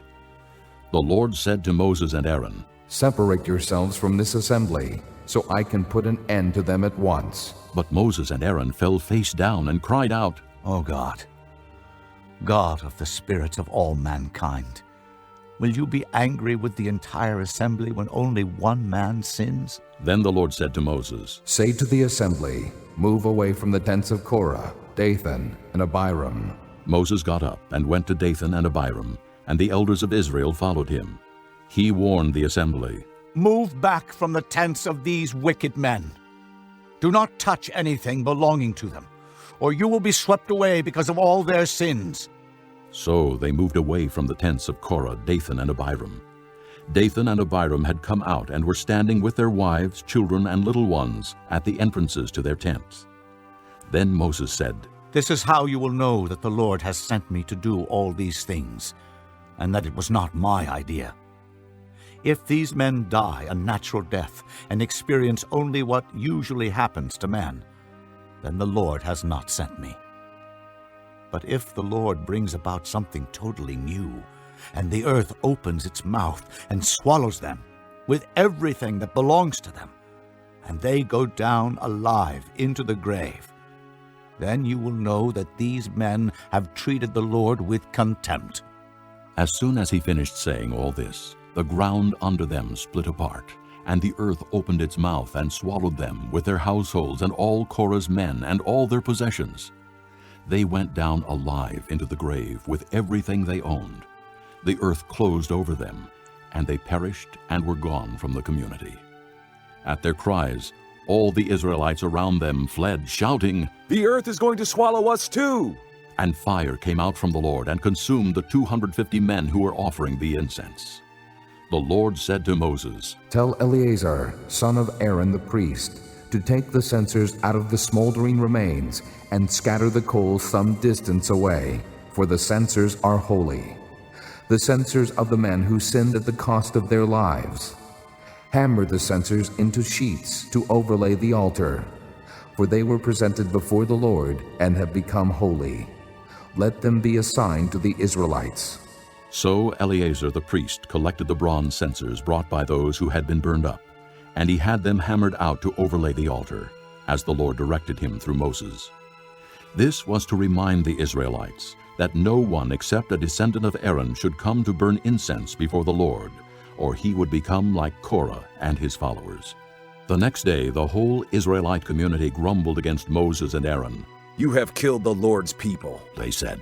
But when the assembly gathered in opposition to Moses and Aaron and turned toward the tent of meeting, suddenly the cloud covered it, and the glory of the Lord appeared. Then Moses and Aaron went to the front of the tent of meeting, and the Lord said to Moses, Get away from this assembly, so I can put an end to them at once. And they fell face down. Then Moses said to Aaron, Take your censer and put incense in it, along with fire from the altar, and hurry to the assembly to make atonement for them. Wrath has come out from the Lord. The plague has started. So Aaron did as Moses said, and ran into the midst of the assembly. The plague had already started among the people, but Aaron offered the incense and made atonement for them. He stood between the living and the dead, and the plague stopped. But 14,700 people died from the plague, in addition to those who had died because of Korah. Then Aaron returned to Moses at the entrance to the tent of meeting, for the plague had stopped. Chapter 17. The Lord said to Moses, Speak to the Israelites, and get 12 staffs from them, one from the leader of each of their ancestral tribes. Write the name of each man on his staff. On the staff of Levi, write Aaron's name, for there must be one staff for the head of each ancestral tribe. Place them in the tent of meeting, in front of the testimony where I meet with you. The staff belonging to the man I choose will sprout, and I will rid myself of this constant grumbling against you by the Israelites. So Moses spoke to the Israelites, and their leaders gave him 12 staffs, one for the leader of each of their ancestral tribes, and Aaron's staff was among them. Moses placed the staffs before the Lord in the tent of the testimony. The next day Moses entered the tent of the testimony and saw that Aaron's staff, which represented the house of Levi, had not only sprouted, but had budded, blossomed, and produced almonds. Then Moses brought out all the staffs from the Lord's presence to all the Israelites. They looked at them, and each man took his own staff. The Lord said to Moses, Put back Aaron's staff in front of the testimony, to be kept as a sign to the rebellious. This will put an end to their grumbling against me, so that they will not die. Moses did just as the Lord commanded him. The Israelites said to Moses, We will die. We are lost. We are all lost. Anyone who even comes near the tabernacle of the Lord will die. Are we all going to die? Chapter 18. The Lord said to Aaron, You, your sons, and your father's family are to bear the responsibility for offenses against the sanctuary, and you and your sons alone are to bear the responsibility for offenses against the priesthood. Bring your fellow Levites from your ancestral tribe to join you and assist you when you and your sons minister before the tent of the testimony.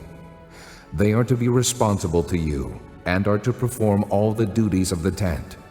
But they must not go near the furnishings of the sanctuary or the altar, or both they and you will die. They are to join you and be responsible for the care of the tent of meeting, all the work at the tent, and no one else may come near where you are.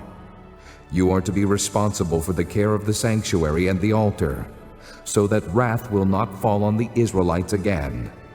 I myself have selected your fellow Levites from among the Israelites as a gift to you, dedicated to the Lord to do the work at the tent of meeting. But only you and your sons may serve as priests in connection with everything at the altar and inside the curtain. I am giving you the service of the priesthood as a gift. Anyone else who comes near the sanctuary must be put to death. Then the Lord said to Aaron, I myself have put you in charge of the offerings presented to me. All the holy offerings the Israelites give me, I give to you and your sons as your portion and regular share. You are to have the part of the most holy offerings that is kept from the fire. From all the gifts they bring me as most holy offerings, whether grain or sin or guilt offerings, that part belongs to you and your sons. Eat it as something most holy. Every male shall eat it. You must regard it as holy. This also is yours, whatever is set aside from the gifts of all the wave offerings of the Israelites. I give this to you and your sons and daughters as your regular share. Everyone in your household who is ceremonially clean may eat it. I give you all the finest olive oil, and all the finest new wine and grain they give the Lord as the first fruits of their harvest. All the land's first fruits that they bring to the Lord will be yours. Everyone in your household who is ceremonially clean may eat it. Everything in Israel that is devoted to the Lord is yours. The first offspring of every womb, both man and animal, that is offered to the Lord is yours. But you must redeem every firstborn son and every firstborn male of unclean animals. When they are a month old, you must redeem them at the redemption price set at 5 shekels of silver, according to the sanctuary shekel, which weighs 20 gerahs. But you must not redeem the firstborn of an ox, a sheep, or a goat. They are holy. Sprinkle their blood on the altar and burn their fat as an offering made by fire, an aroma pleasing to the Lord. Their meat is to be yours, just as the breast of the wave offering and the right thigh are yours. Whatever is set aside from the holy offerings the Israelites present to the Lord, I give to you and your sons and daughters as your regular share. It is an everlasting covenant of salt before the Lord for both you and your offspring. The Lord said to Aaron, You will have no inheritance in their land, nor will you have any share among them. I am your share and your inheritance among the Israelites. I give to the Levites all the tithes in Israel as their inheritance in return for the work they do while serving at the tent of meeting. From now on, the Israelites must not go near the tent of meeting, or they will bear the consequences of their sin and will die. It is the Levites who are to do the work at the tent of meeting and bear the responsibility for offenses against it. This is a lasting ordinance for the generations to come. They will receive no inheritance among the Israelites. Instead, I give to the Levites as their inheritance the tithes that the Israelites present as an offering to the Lord. That is why I said concerning them, they will have no inheritance among the Israelites. The Lord said to Moses, Speak to the Levites and say to them, When you receive from the Israelites the tithe I give you as your inheritance, you must present 1/10 of that tithe as the Lord's offering. Your offering will be reckoned to you as grain from the threshing floor or juice from the winepress. In this way, you also will present an offering to the Lord from all the tithes you receive from the Israelites. From these tithes, you must give the Lord's portion to Aaron the priest. You must present as the Lord's portion the best and holiest part of everything given to you. Say to the Levites, When you present the best part, it will be reckoned to you as the product of the threshing floor or the winepress. You and your households may eat the rest of it anywhere, for it is your wages for your work at the tent of meeting. by presenting the best part of it, you will not be guilty in this matter. Then you will not defile the holy offerings of the Israelites, and you will not die. Chapter 19. The Lord said to Moses and Aaron, This is a requirement of the law that the Lord has commanded. Tell the Israelites to bring you a red heifer without defect or blemish, and that has never been under a yoke. Give it to Eleazar the priest. It is to be taken outside the camp and slaughtered in his presence. Then Eleazar the priest is to take some of its blood on his finger and sprinkle it 7 times toward the front of the tent of meeting. While he watches, the heifer is to be burned, its hide, flesh, blood, and offal. The priest is to take some cedar wood, hyssop, and scarlet wool, and throw them onto the burning heifer. After that, the priest must wash his clothes and bathe himself with water. He may then come into the camp, but he will be ceremonially unclean till evening. The man who burns it must also wash his clothes and bathe with water, and he too will be unclean till evening. A man who is clean shall gather up the ashes of the heifer and put them in a ceremonially clean place outside the camp. They shall be kept by the Israelite community for use in the water of cleansing. It is for purification from sin. The man who gathers up the ashes of the heifer must also wash his clothes, and he too will be unclean till evening. This will be a lasting ordinance, both for the Israelites and for the aliens living among them. Whoever touches the dead body of anyone will be unclean for 7 days. He must purify himself with the water on the 3rd day and on the 7th day. Then he will be clean. But if he does not purify himself on the 3rd and 7th days, he will not be clean. Whoever touches the dead body of anyone and fails to purify himself defiles the Lord's tabernacle. That person must be cut off from Israel. Because the water of cleansing has not been sprinkled on him, he is unclean. His uncleanness remains on him. This is the law that applies when a person dies in a tent. Anyone who enters the tent and anyone who is in it will be unclean for 7 days.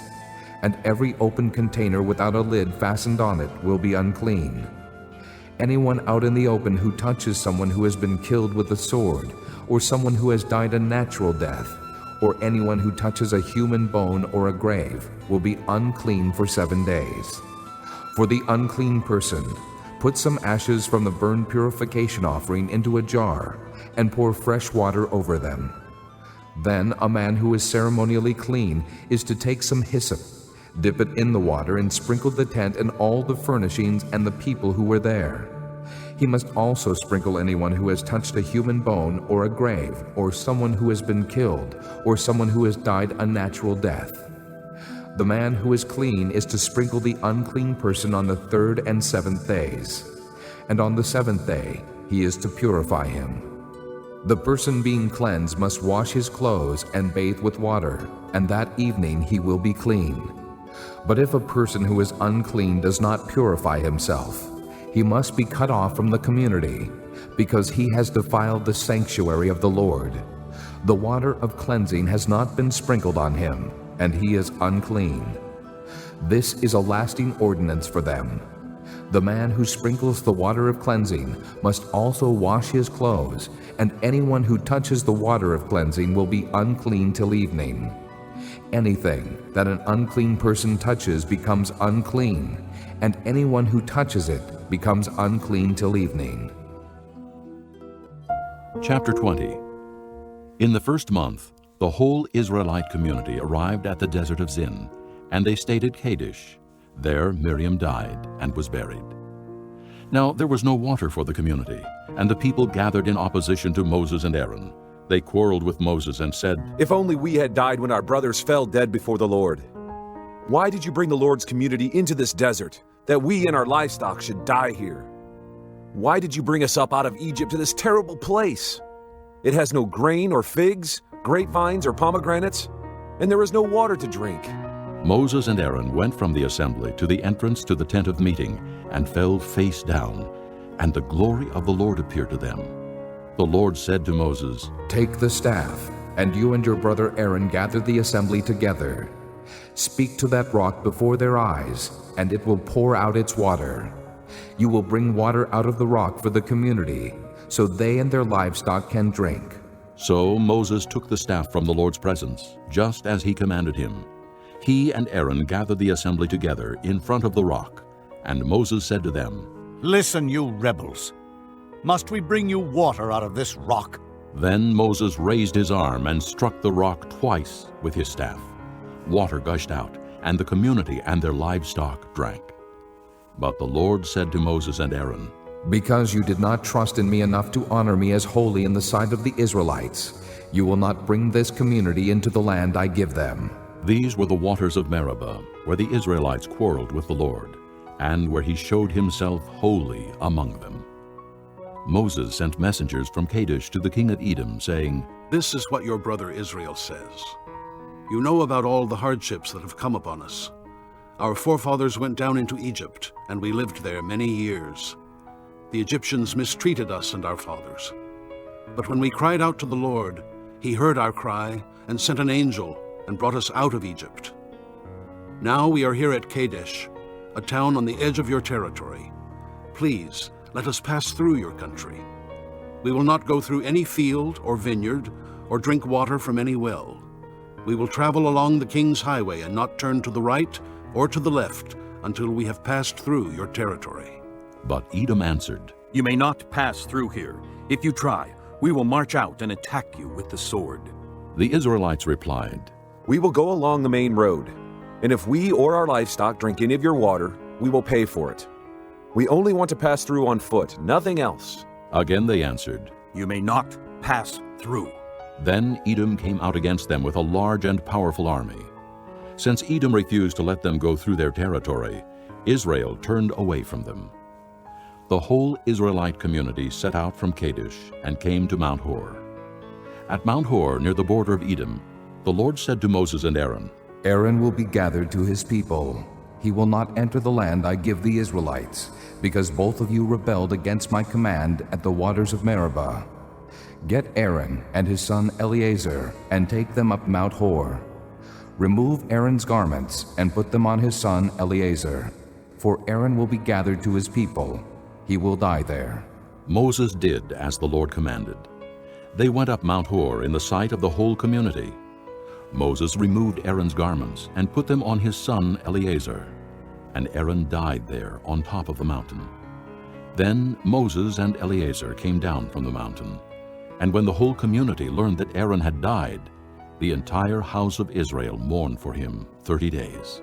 Chapter 21. When the Canaanite king of Arad, who lived in the Negev, heard that Israel was coming along the road to Atharim, he attacked the Israelites and captured some of them. Then Israel made this vow to the Lord, "If you will deliver these people into our hands, we will totally destroy their cities." The Lord listened to Israel's plea and gave the Canaanites over to them. They completely destroyed them and their towns, so the place was named Hormah. They traveled from Mount Hor along the route to the Red Sea to go around Edom. But the people grew impatient on the way. They spoke against God and against Moses and said, "Why have you brought us up out of Egypt to die in the desert? There is no bread, there is no water, and we detest this miserable food." Then the Lord sent venomous snakes among them. They bit the people, and many Israelites died. The people came to Moses and said, "We sinned when we spoke against the Lord and against you. Pray that the Lord will take the snakes away from us." So Moses prayed for the people. The Lord said to Moses, "Make a snake and put it up on a pole. Anyone who is bitten can look at it and live." So Moses made a bronze snake and put it up on a pole. Then when anyone was bitten by a snake and looked at the bronze snake, he lived. The Israelites moved on and camped at Oboth. Then they set out from Oboth and camped in Abarim, in the desert that faces Moab toward the sunrise. From there they moved on and camped in the Zered Valley. They set out from there and camped alongside the Arnon, which is in the desert extending into Amorite territory. The Arnon is the border of Moab, between Moab and the Amorites. That is why the book of the wars of the Lord says, "Waheb in Suphah and the ravines, the Arnon and the slopes of the ravines that lead to the site of Ar, and lie along the border of Moab." From there they continued on to Beer, the well where the Lord said to Moses, "Gather the people together, and I will give them water." Then Israel sang this song. Spring up, O well. Sing about it, about the well that the princes dug, that the nobles of the people sank, the nobles with scepters and staffs. Then they went from the desert to Mattanah, from Mattanah to Nahaliel, from Nahaliel to Bamoth, and from Bamoth to the valley in Moab, where the top of Pisgah overlooks the wasteland. Israel sent messengers to say to Sihon, king of the Amorites, "Let us pass through your country. We will not turn aside into any field or vineyard, or drink water from any well. We will travel along the king's highway until we have passed through your territory." But Sihon would not let Israel pass through his territory. He mustered his entire army and marched out into the desert against Israel. When he reached Jahaz, he fought with Israel. Israel, however, put him to the sword and took over his land from the Arnon to the Jabbok, but only as far as the Ammonites, because their border was fortified.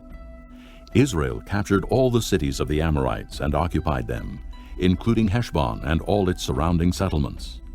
Heshbon was the city of Sihon, king of the Amorites, who had fought against the former king of Moab and had taken from him all his land as far as the Arnon. That is why the poets say, "Come to Heshbon and let it be rebuilt. Let Sihon's city be restored." Fire went out from Heshbon, a blaze from the city of Sihon. It consumed Ar of Moab, the citizens of Arnon's heights. Woe to you, O Moab! You are destroyed, O people of Chemosh. He has given up his sons as fugitives, and his daughters as captives, to Sihon, king of the Amorites. But we have overthrown them. Heshbon is destroyed all the way to Dibon. We have demolished them as far as Nophah, which extends to Medeba. So Israel settled in the land of the Amorites. After Moses had sent spies to Jazer, the Israelites captured its surrounding settlements and drove out the Amorites who were there. Then they turned and went up along the road toward Bashan, and Og, king of Bashan, and his whole army marched out to meet them in battle at Edrei. The Lord said to Moses, "Do not be afraid of him, for I have handed him over to you with his whole army and his land. Do to him what you did to Sihon, king of the Amorites, who reigned in Heshbon." So they struck him down, together with his sons and his whole army, leaving them no survivors, and they took possession of his land. Chapter 22. Then the Israelites traveled to the plains of Moab and camped along the Jordan across from Jericho. Now Balak, son of Zippor, saw all that Israel had done to the Amorites, and Moab was terrified, because there were so many people. Indeed, Moab was filled with dread because of the Israelites. The Moabites said to the elders of Midian, "This horde is going to lick up everything around us, as an ox licks up the grass of the field." So Balak, son of Zippor, who was king of Moab at that time, sent messengers to summon Balaam, son of Beor, who was at Pethor near the river in his native land. Balak said, "A people has come out of Egypt. They cover the face of the land and have settled next to me. Now come and put a curse on these people, because they are too powerful for me. Perhaps then I will be able to defeat them and drive them out of the country. For I know that those you bless are blessed, and those you curse are cursed." The elders of Moab and Midian left, taking with them the fee for divination. When they came to Balaam, they told him what Balak had said. "Spend the night here, Balaam said to them, and I will bring you back the answer the Lord gives me." So the Moabite princes stayed with him. God came to Balaam and asked, "Who are these men with you?" Balaam said to God, "Balak, son of Zippor, king of Moab, sent me this message. A people that has come out of Egypt covers the face of the land. Now come and put a curse on them for me. Perhaps then I will be able to fight them and drive them away." But God said to Balaam, "Do not go with them. You must not put a curse on those people, because they are blessed." The next morning Balaam got up and said to Balak's princes, "Go back to your own country, for the Lord has refused to let me go with you." So the Moabite princes returned to Balak and said, Balaam refused to come with us. Then Balak sent other princes, more numerous and more distinguished than the first. They came to Balaam and said, "This is what Balak, son of Zippor, says. Do not let anything keep you from coming to me, because I will reward you handsomely and do whatever you say. Come and put a curse on these people for me. But Balaam answered them, Even if Balak gave me his palace filled with silver and gold, I could not do anything great or small to go beyond the command of the Lord my God. Now stay here tonight as the others did, and I will find out what else the Lord will tell me. That night God came to Balaam and said, Since these men have come to summon you, go with them, but do only what I tell you. Balaam got up in the morning, saddled his donkey, and went with the princes of Moab. But God was very angry when he went, and the angel of the Lord stood in the road to oppose him. Balaam was riding on his donkey, and his 2 servants were with him. When the donkey saw the angel of the Lord standing in the road with a drawn sword in his hand, she turned off the road into a field. Balaam beat her to get her back on the road. Then the angel of the Lord stood in a narrow path between 2 vineyards, with walls on both sides. When the donkey saw the angel of the Lord, she pressed close to the wall, crushing Balaam's foot against it, so he beat her again. Then the angel of the Lord moved on ahead, and stood in a narrow place where there was no room to turn, either to the right or to the left. When the donkey saw the angel of the Lord, she lay down under Balaam, and he was angry and beat her with his staff. Then the Lord opened the donkey's mouth, and she said to Balaam, What have I done to you to make you beat me these 3 times? Balaam answered the donkey, You have made a fool of me. If I had a sword in my hand, I would kill you right now. The donkey said to Balaam, Am I not your own donkey, which you have always ridden to this day? Have I been in the habit of doing this to you? No, he said. Then the Lord opened Balaam's eyes, and he saw the angel of the Lord standing in the road with his sword drawn. So he bowed low and fell face down. The angel of the Lord asked him, Why have you beaten your donkey these 3 times? I have come here to oppose you because your path is a reckless one before me. The donkey saw me and turned away from me these 3 times. If she had not turned away, I would certainly have killed you by now, but I would have spared her. Balaam said to the angel of the Lord, I have sinned. I did not realize you were standing in the road to oppose me. Now, if you are displeased, I will go back. The angel of the Lord said to Balaam, Go with the men, but speak only what I tell you. So Balaam went with the princes of Balak. When Balak heard that Balaam was coming, he went out to meet him at the Moabite town on the Arnon border, at the edge of his territory. Balak said to Balaam, Did I not send you an urgent summons? Why didn't you come to me? Am I really not able to reward you? Well, I have come to you now. Balaam replied, But can I say just anything? I must speak only what God puts in my mouth. Then Balaam went with Balak to Kiriath-Huzoth.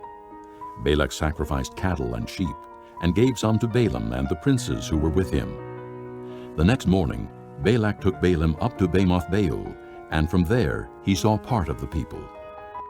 Chapter 23. Balaam said, Build me 7 altars here, and prepare 7 bulls and 7 rams for me. Balak did as Balaam said, and the 2 of them offered a bull and a ram on each altar.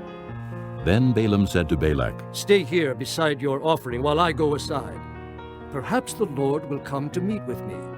Whatever he reveals to me, I will tell you. Then he went off to a barren height.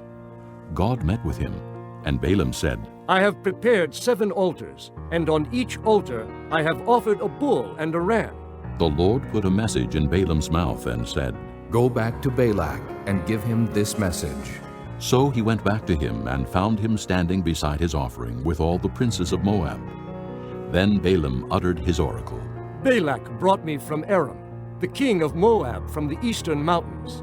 Come, he said, curse Jacob for me. Come, denounce Israel. How can I curse those whom God has not cursed? How can I denounce those whom the Lord has not denounced? From the rocky peaks I see them. From the heights I view them. I see a people who live apart and do not consider themselves one of the nations. Who can count the dust of Jacob or number the 4th part of Israel? Let me die the death of the righteous, and may my end be like theirs. Balak said to Balaam, What have you done to me? I brought you to curse my enemies, but you have done nothing but bless them. He answered, Must I not speak what the Lord puts in my mouth? Then Balak said to him, Come with me to another place where you can see them. You will see only a part, but not all of them. And from there, curse them for me. So he took him to the field of Zophim on the top of Pisgah. And there he built 7 altars, and offered a bull and a ram on each altar. Balaam said to Balak, Stay here beside your offering, while I meet with him over there. The Lord met with Balaam, and put a message in his mouth, and said, Go back to Balak, and give him this message. So he went to him, and found him standing beside his offering with the princes of Moab. Balak asked him, What did the Lord say? Then he uttered his oracle. Arise, Balak, and listen. Hear me, son of Zippor. God is not a man that he should lie, nor a son of man that he should change his mind. Does he speak and then not act? Does he promise and not fulfill? I have received a command to bless. He has blessed, and I cannot change it. No misfortune is seen in Jacob, no misery observed in Israel. The Lord their God is with them. The shout of the king is among them. God brought them out of Egypt. They have the strength of a wild ox. There is no sorcery against Jacob, no divination against Israel. It will now be said of Jacob and of Israel, See what God has done. The people rise like a lioness. They rouse themselves like a lion that does not rest till he devours his prey and drinks the blood of his victims. Then Balak said to Balaam, Neither curse them at all, nor bless them at all. Balaam answered, Did I not tell you I must do whatever the Lord says? Then Balak said to Balaam, Come, let me take you to another place. Perhaps it will please God to let you curse them for me from there. And Balak took Balaam to the top of Peor, overlooking the wasteland. Balaam said, Build me 7 altars here, and prepare 7 bulls and 7 rams for me. Balak did as Balaam had said, and offered a bull and a ram on each altar. Chapter 24. Now when Balaam saw that it pleased the Lord to bless Israel, he did not resort to sorcery as at other times, but turned his face toward the desert. When Balaam looked out and saw Israel encamped tribe by tribe, the Spirit of God came upon him, and he uttered his oracle. The oracle of Balaam, son of Beor, the oracle of one whose eye sees clearly, the oracle of one who hears the words of God, who sees a vision from the Almighty, who falls prostrate, and whose eyes are opened. How beautiful are your tents, O Jacob, your dwelling places, O Israel. Like valleys they spread out, like gardens beside a river, like aloes planted by the Lord, like cedars beside the waters. Water will flow from their buckets. Their seed will have abundant water. Their king will be greater than Agag. Their kingdom will be exalted. God brought them out of Egypt. They have the strength of a wild ox. They devour hostile nations and break their bones in pieces. With their arrows they pierce them. Like a lion they crouch and lie down. Like a lioness, who dares to rouse them? May those who bless you be blessed, and those who curse you be cursed. Then Balak's anger burned against Balaam. He struck his hands together and said to him, I summoned you to curse my enemies, but you have blessed them these 3 times. Now leave at once and go home. I said I would reward you handsomely, but the Lord has kept you from being rewarded. Balaam answered Balak, Did I not tell the messengers you sent me? Even if Balak gave me his palace filled with silver and gold, I could not do anything of my own accord, good or bad, to go beyond the command of the Lord. And I must say only what the Lord says. Now I am going back to my people. But come, let me warn you of what this people will do to your people in days to come. Then he uttered his oracle. The oracle of Balaam, son of Beor, the oracle of one whose eye sees clearly, the oracle of one who hears the words of God, who has knowledge from the Most High, who sees a vision from the Almighty, who falls prostrate, and whose eyes are opened. I see him, but not now.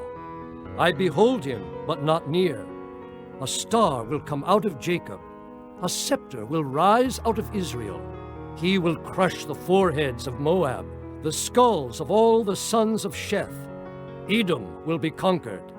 Seir, his enemy, will be conquered, but Israel will grow strong. A ruler will come out of Jacob and destroy the survivors of the city. Then Balaam saw Amalek and uttered his oracle.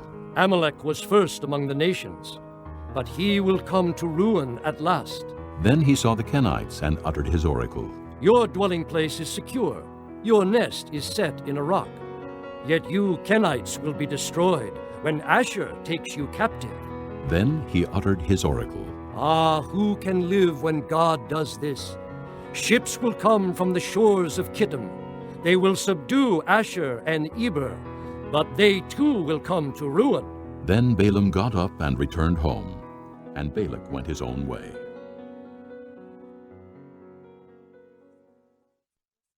Chapter 25.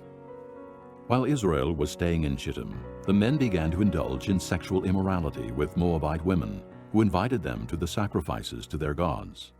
The people ate and bowed down before these gods. So Israel joined in worshiping the Baal of Peor, and the Lord's anger burned against them. The Lord said to Moses, "Take all the leaders of these people, kill them, and expose them in broad daylight before the Lord, so that the Lord's fierce anger may turn away from Israel." So Moses said to Israel's judges, Each of you must put to death those of your men who have joined in worshiping the Baal of Peor. Then an Israelite man brought to his family a Midianite woman, right before the eyes of Moses and the whole assembly of Israel, while they were weeping at the entrance to the tent of meeting. When Phinehas, son of Eleazar, the son of Aaron the priest, saw this, he left the assembly, took a spear in his hand, and followed the Israelite into the tent. He drove the spear through both of them, through the Israelite and into the woman's body. Then the plague against the Israelites was stopped. But those who died in the plague numbered 24,000. The Lord said to Moses, "Phinehas, son of Eleazar, the son of Aaron, the priest, has turned my anger away from the Israelites, for he was as zealous as I am for my honor among them, so that in my zeal I did not put an end to them.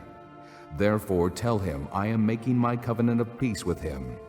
He and his descendants will have a covenant of a lasting priesthood, because he was zealous for the honor of his God and made atonement for the Israelites." The name of the Israelite who was killed with the Midianite woman was Zimri, son of Salu, the leader of a Simeonite family. And the name of the Midianite woman who was put to death was Cozbi, daughter of Zur, a tribal chief of a Midianite family.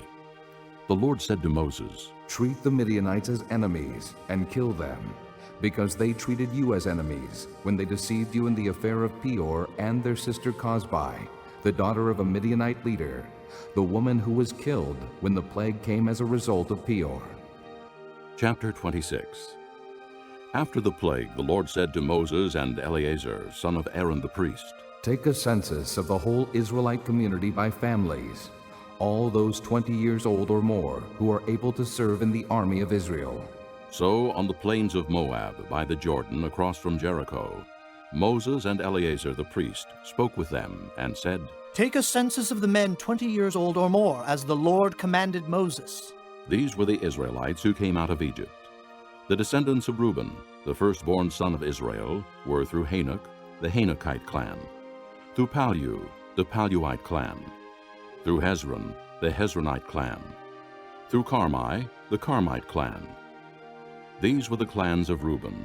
Those numbered were 43,730. The son of Palu was Eliab, and the sons of Eliab were Nemuel, Dathan, and Abiram. The same Dathan and Abiram were the community officials who rebelled against Moses and Aaron, and were among Korah's followers when they rebelled against the Lord. The earth opened its mouth and swallowed them along with Korah, whose followers died when the fire devoured the 250 men. And they served as a warning sign. The line of Korah, however, did not die out. The descendants of Simeon by their clans were through Nemuel, the Nemuelite clan, through Jamin, the Jaminite clan, through Jachin, the Jachinite clan, through Zerah, the Zerahite clan, through Shaul, the Shaulite clan. These were the clans of Simeon. there were 22,200 men.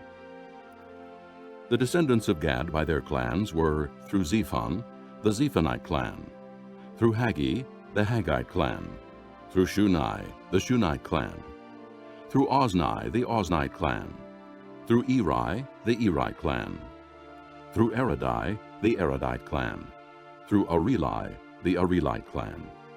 These were the clans of Gad. Those numbered were 40,500. And Onan were sons of Judah, but they died in Canaan.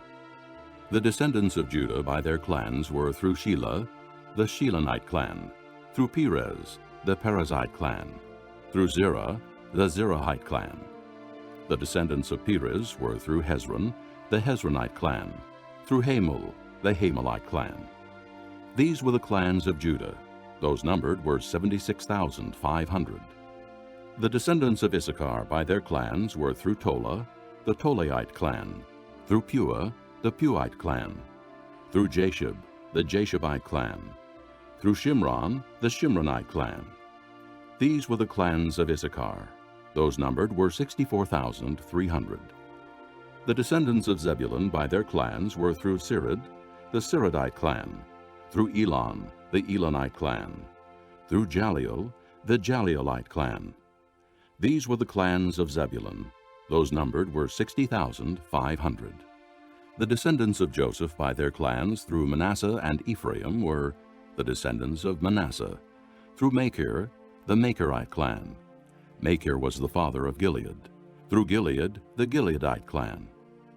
These were the descendants of Gilead; through Iezer, the Iezerite clan; through Helek, the Helekite clan; through Asriel, the Asrielite clan; through Shechem, the Shechemite clan; through Shemida, the Shemidaite clan; through Hepher, the Hepherite clan.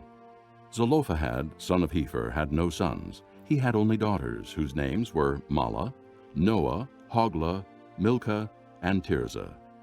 These were the clans of Manasseh. Those numbered were 52,700. These were the descendants of Ephraim by their clans. Through Shuthelah, the Shuthelahite clan; through Becher, the Becherite clan; through Tahan, the Tahanite clan. These were the descendants of Shuthelah; through Aaron, the Aaronite clan. These were the clans of Ephraim. Those numbered were 32,500. These were the descendants of Joseph by their clans. The descendants of Benjamin by their clans were through Bela, the Belaite clan; through Ashbel, the Ashbelite clan; through Ahiram, the Ahiramite clan; through Shupham, the Shuphamite clan; through Hupham, the Hupham clan. The descendants of Bela through Ard and Naaman were through Ard, the Ardite clan; through Naaman, the Naamite clan. These were the clans of Benjamin. Those numbered were 45,600. These were the descendants of Dan by their clans. Through Shuham, the Shuhamite clan. These were the clans of Dan. All of them were Shuhamite clans, and those numbered were 64,400. The descendants of Asher by their clans were through Imnah, the Imnite clan; through Ishvi, the Ishvite clan; through Beriah, the Beriite clan; and through the descendants of Beriah, through Heber, the Heberite clan; through Malchiel, the Malchielite clan. Asher had a daughter named Sirah.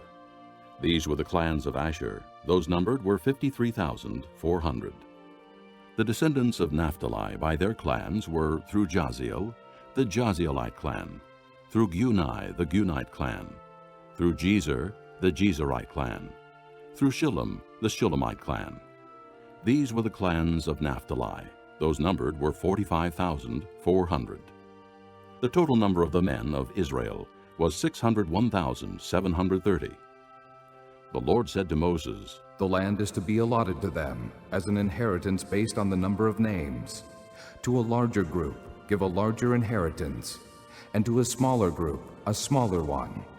Each is to receive its inheritance according to the number of those listed. Be sure that the land is distributed by lot. What each group inherits will be according to the names for its ancestral tribe. Each inheritance is to be distributed by lot among the larger and smaller groups."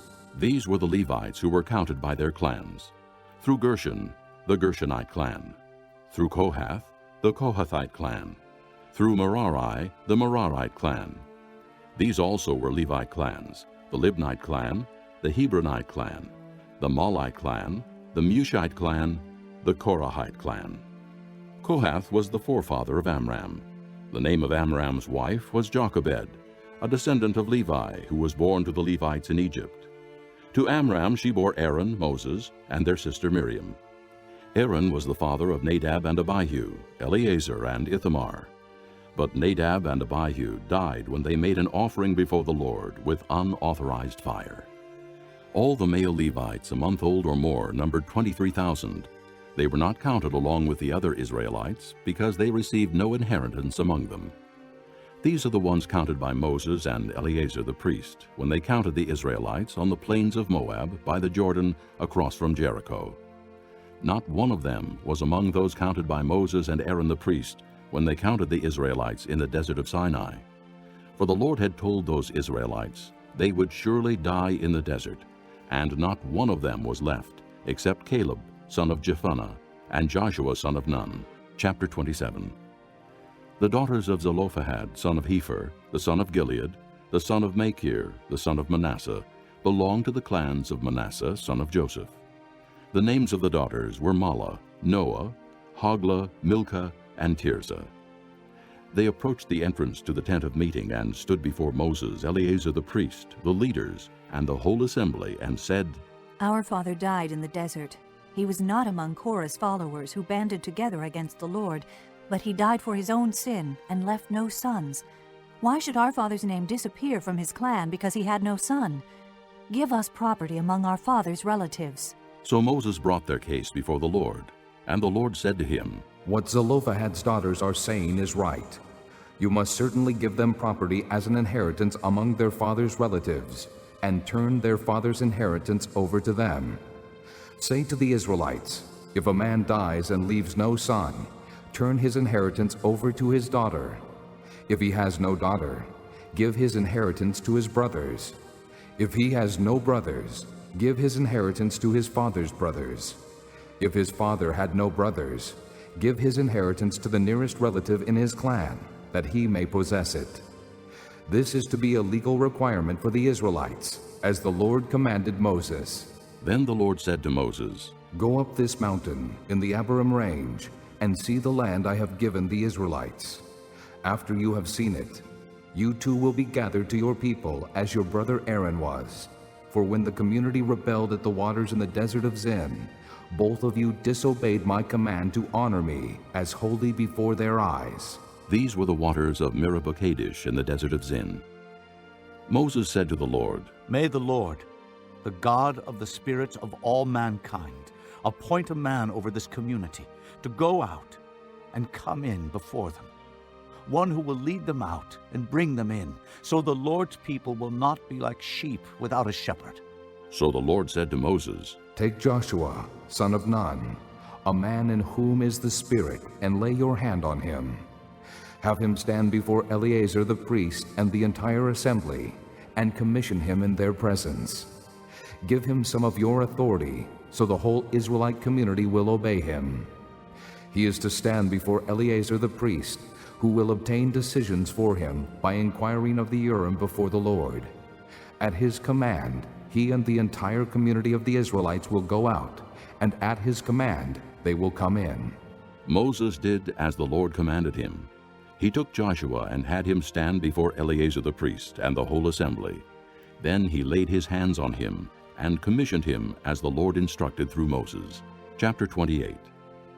The Lord said to Moses, Give this command to the Israelites, and say to them, See that you present to me at the appointed time the food for my offerings made by fire, as an aroma pleasing to me. Say to them, This is the offering made by fire that you are to present to the Lord, 2 lambs, a year old without defect, as a regular burnt offering each day.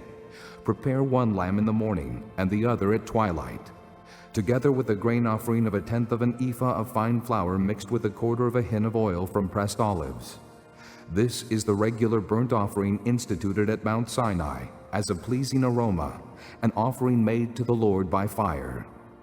The accompanying drink offering is to be 1/4 of a hin of fermented drink with each lamb. Pour out the drink offering to the Lord at the sanctuary. Prepare the second lamb at twilight, along with the same kind of grain offering and drink offering that you prepare in the morning. This is an offering made by fire, an aroma pleasing to the Lord. On the Sabbath day, make an offering of 2 lambs a year old without defect, together with its drink offering and a grain offering of 2/10 of an ephah of fine flour mixed with oil. This is the burnt offering for every Sabbath, in addition to the regular burnt offering and its drink offering. On the first of every month, present to the Lord a burnt offering of 2 young bulls, 1 ram, and 7 male lambs a year old, all without defect. With each bull, there is to be a grain offering of 3/10 of an ephah of fine flour mixed with oil.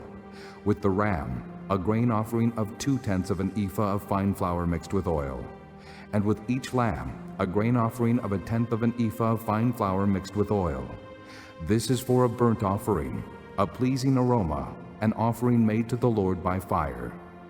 With each bull there is to be a drink offering of 1/2 a hin of wine, with the ram 1/3 of a hin, and with each lamb 1/4 of a hin.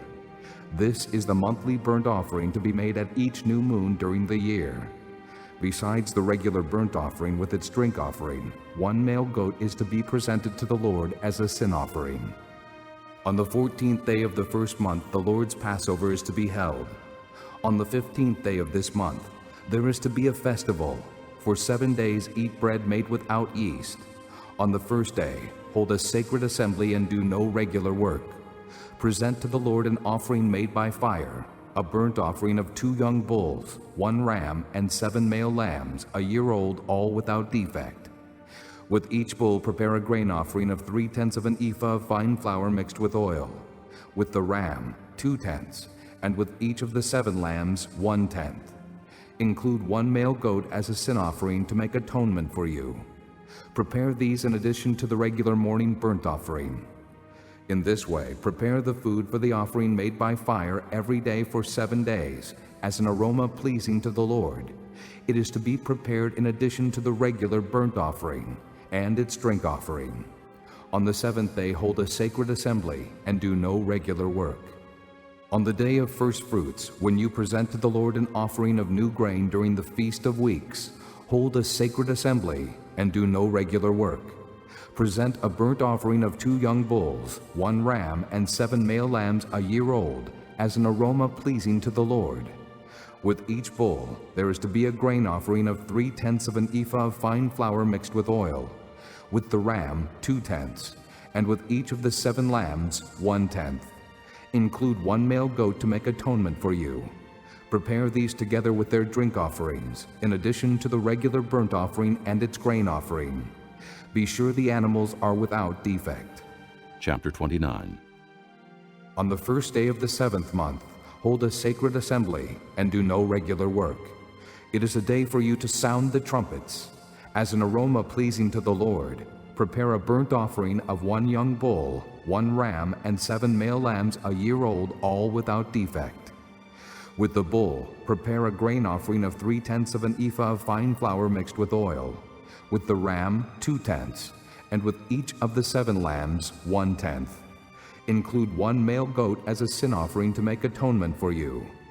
These are in addition to the monthly and daily burnt offerings with their grain offerings and drink offerings as specified. They are offerings made to the Lord by fire, a pleasing aroma.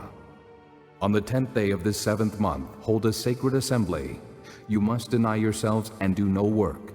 Present as an aroma pleasing to the Lord a burnt offering of 1 young bull, 1 ram, and 7 male lambs a year old, all without defect. With the bull, prepare a grain offering of 3/10 of an ephah of fine flour mixed with oil. With the ram, 2/10, and with each of the 7 lambs, 1/10. Include 1 male goat as a sin offering, in addition to the sin offering for atonement and the regular burnt offering with its grain offering and their drink offerings. On the 15th day of the 7th month, hold a sacred assembly and do no regular work. Celebrate a festival to the Lord for 7 days. Present an offering made by fire as an aroma pleasing to the Lord, a burnt offering of 13 young bulls, 2 rams, and 14 male lambs a year old, all without defect. With each of the 13 bulls, prepare a grain offering of 3/10 of an ephah of fine flour mixed with oil. With each of the 2 rams, 2/10, and with each of the 14 lambs, 1/10. Include 1 male goat as a sin offering in addition to the regular burnt offering with its grain offering and drink offering. On the second day, prepare 12 young bulls, 2 rams, and 14 male lambs a year old, all without defect. With the bulls, rams, and lambs, prepare their grain offerings and drink offerings according to the number specified. Include 1 male goat as a sin offering in addition to the regular burnt offering with its grain offering and their drink offerings. On the third day, prepare 11 bulls, 2 rams, and 14 male lambs a year old, all without defect. With the bulls, rams, and lambs, prepare their grain offerings and drink offerings according to the number specified. Include 1 male goat as a sin offering in addition to the regular burnt offering with its grain offering and drink offering. On the fourth day, prepare 10 bulls, 2 rams, and 14 male lambs a year old, all without defect. With the bulls, rams, and lambs, prepare their grain offerings and drink offerings according to the number specified.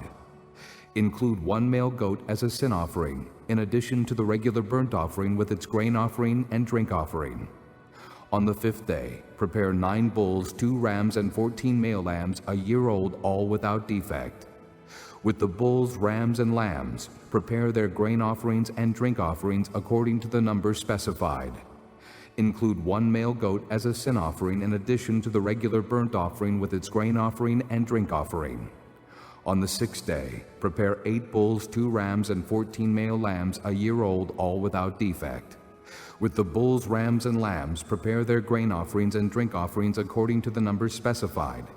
Include 1 male goat as a sin offering in addition to the regular burnt offering with its grain offering and drink offering. On the seventh day, prepare 7 bulls, 2 rams, and 14 male lambs a year old, all without defect. With the bulls, rams, and lambs, prepare their grain offerings and drink offerings according to the number specified.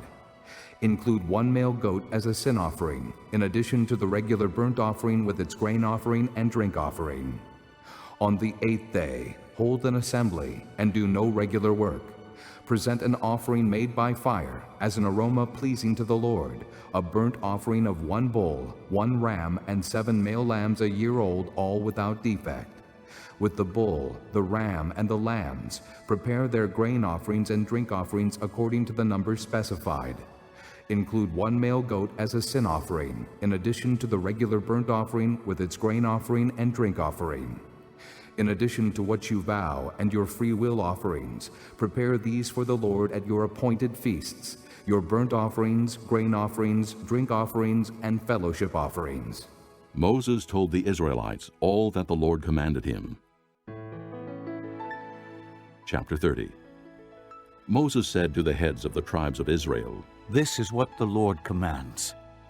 When a man makes a vow to the Lord or takes an oath to obligate himself by a pledge, he must not break his word, but must do everything he said.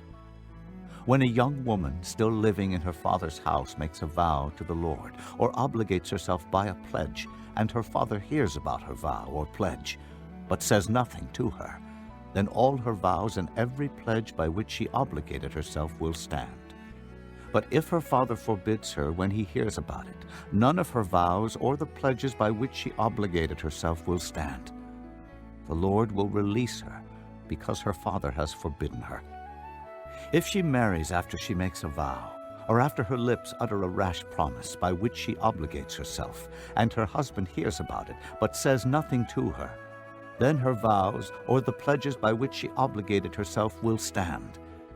But if her husband forbids her when he hears about it, he nullifies the vow that obligates her, or the rash promise by which she obligates herself, and the Lord will release her. Any vow or obligation taken by a widow or divorced woman will be binding on her. If a woman living with her husband makes a vow or obligates herself by a pledge under oath, and her husband hears about it, but says nothing to her and does not forbid her, then all her vows or the pledges by which she obligated herself will stand. But if her husband nullifies them when he hears about them, then none of the vows or pledges that came from her lips will stand. Her husband has nullified them, and the Lord will release her. Her husband may confirm or nullify any vow she makes or any sworn pledge to deny herself. But if her husband says nothing to her about it from day to day, then he confirms all her vows or the pledges binding on her. He confirms them by saying nothing to her when he hears about them.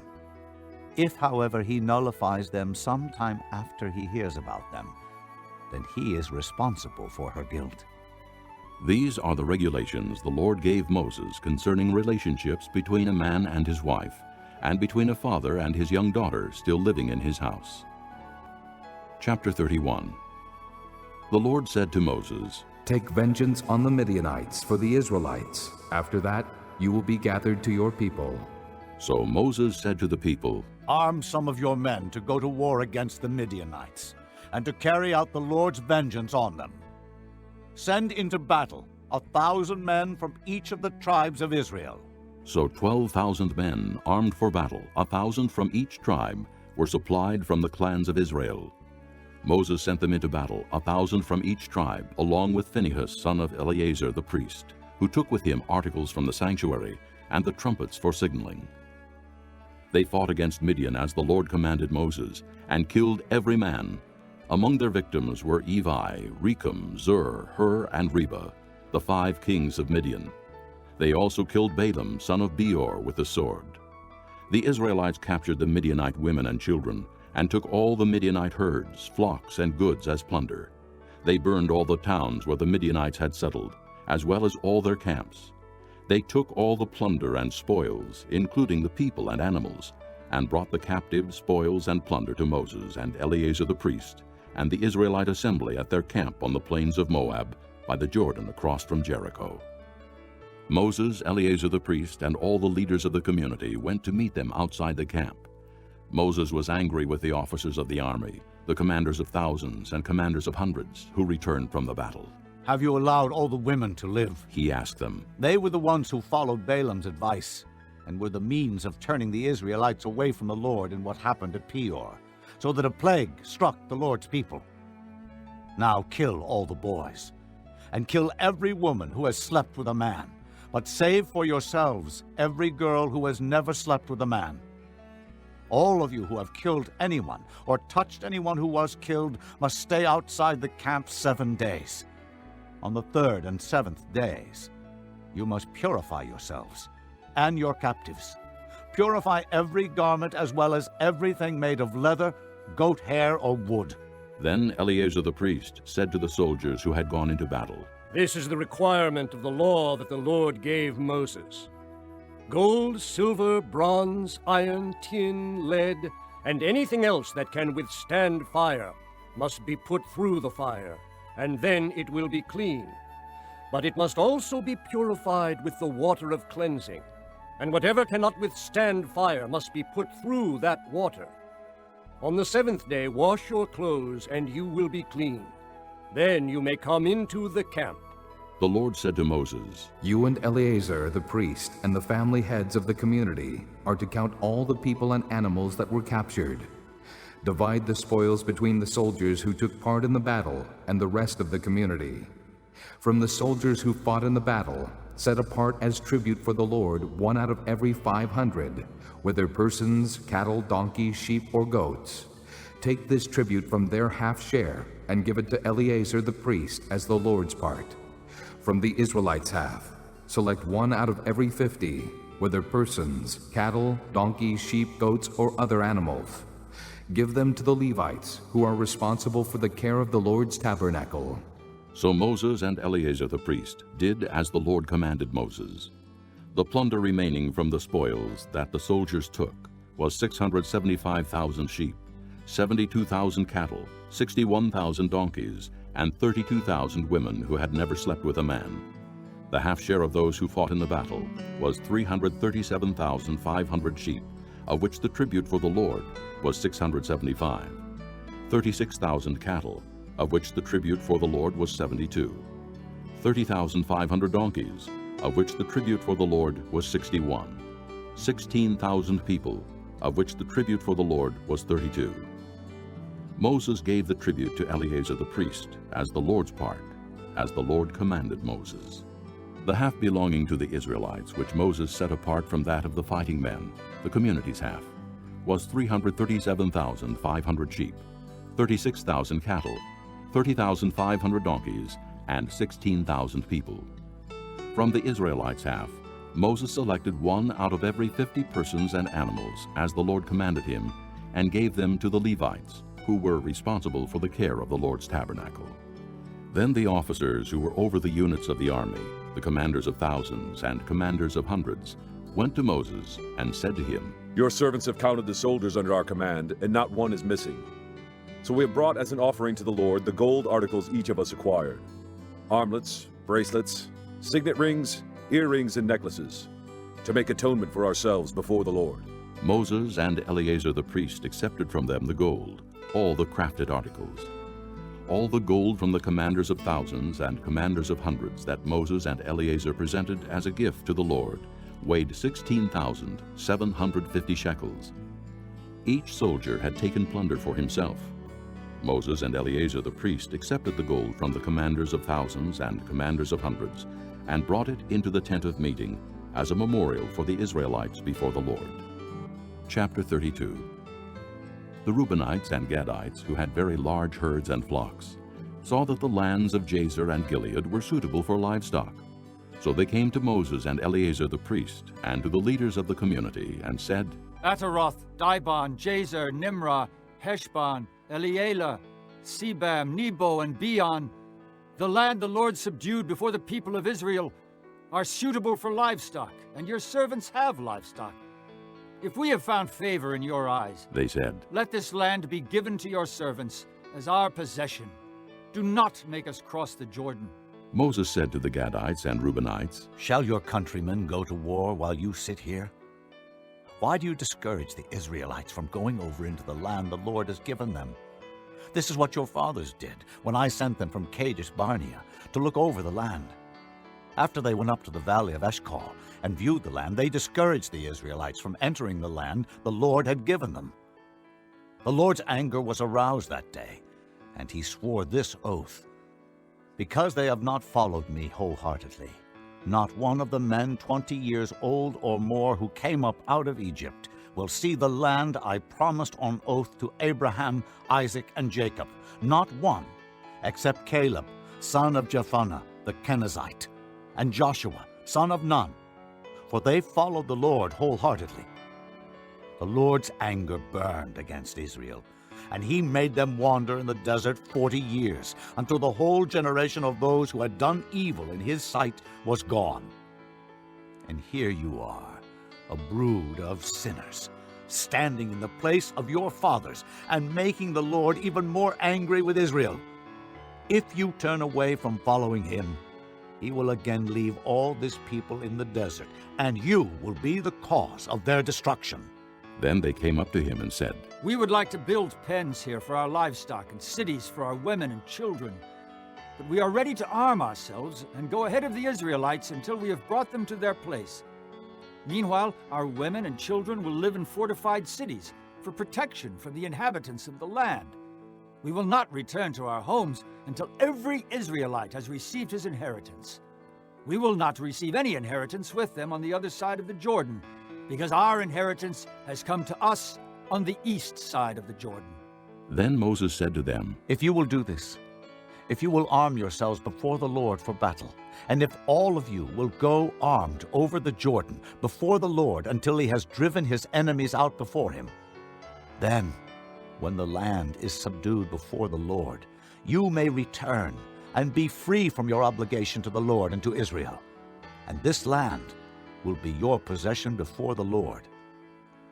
But if you fail to do this, you will be sinning against the Lord, and you may be sure that your sin will find you out.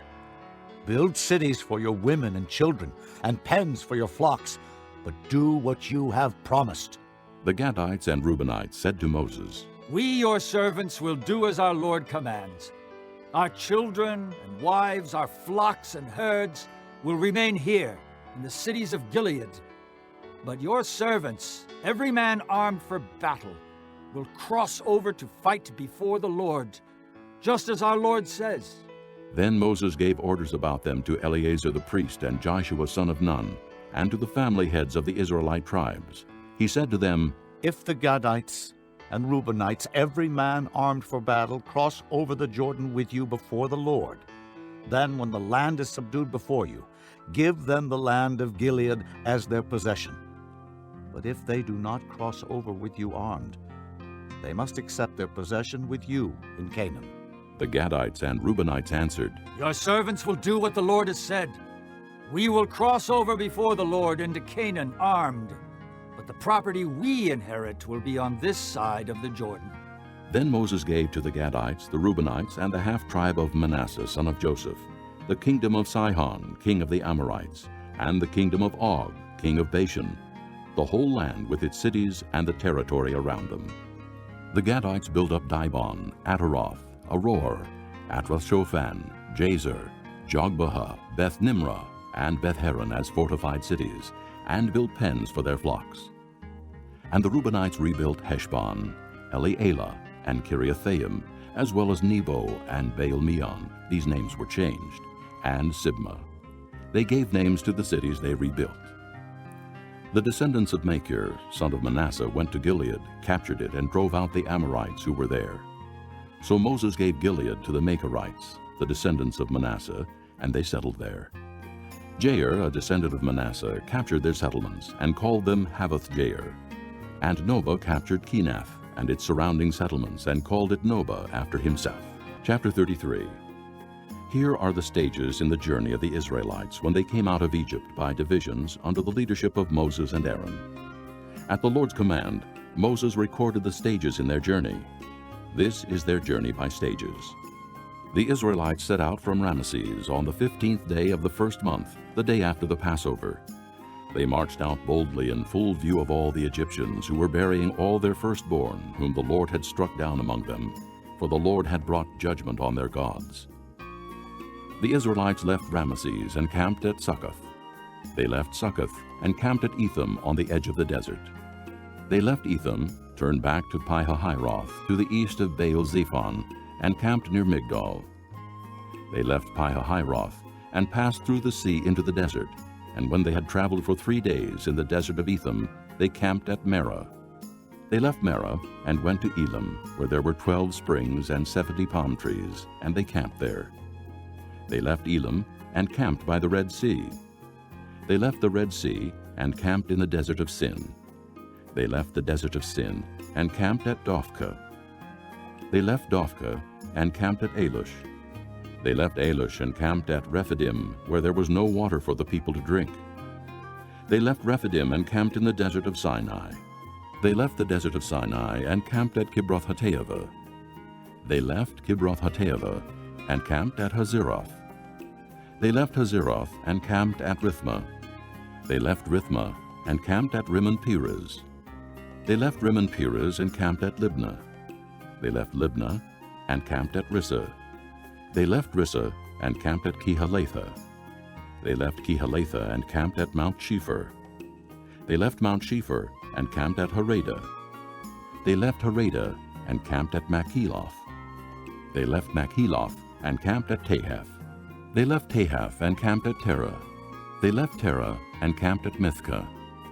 They left Mithkah and camped at Hashmonah. They left Hashmonah and camped at Moseroth. They left Moseroth and camped at Beni-Jaakon. They left Beni-Jaakon and camped at Hor-Haggidgad. They left Hor-Haggidgad and camped at Jotbathah. They left Jotbathah and camped at Abrona. They left Abrona and camped at Ezion-Geber. They left Ezion-Geber and camped at Kadesh in the desert of Zin. They left Kadesh and camped at Mount Hor on the border of Edom. At the Lord's command, Aaron the priest went up Mount Hor, where he died on the first day of the 5th month of the 40th year after the Israelites came out of Egypt. Aaron was 123 years old when he died on Mount Hor. The Canaanite king of Arad, who lived in the Negev of Canaan, heard that the Israelites were coming. They left Mount Hor and camped at Zalmonah. They left Zalmonah and camped at Punon. They left Punon and camped at Oboth.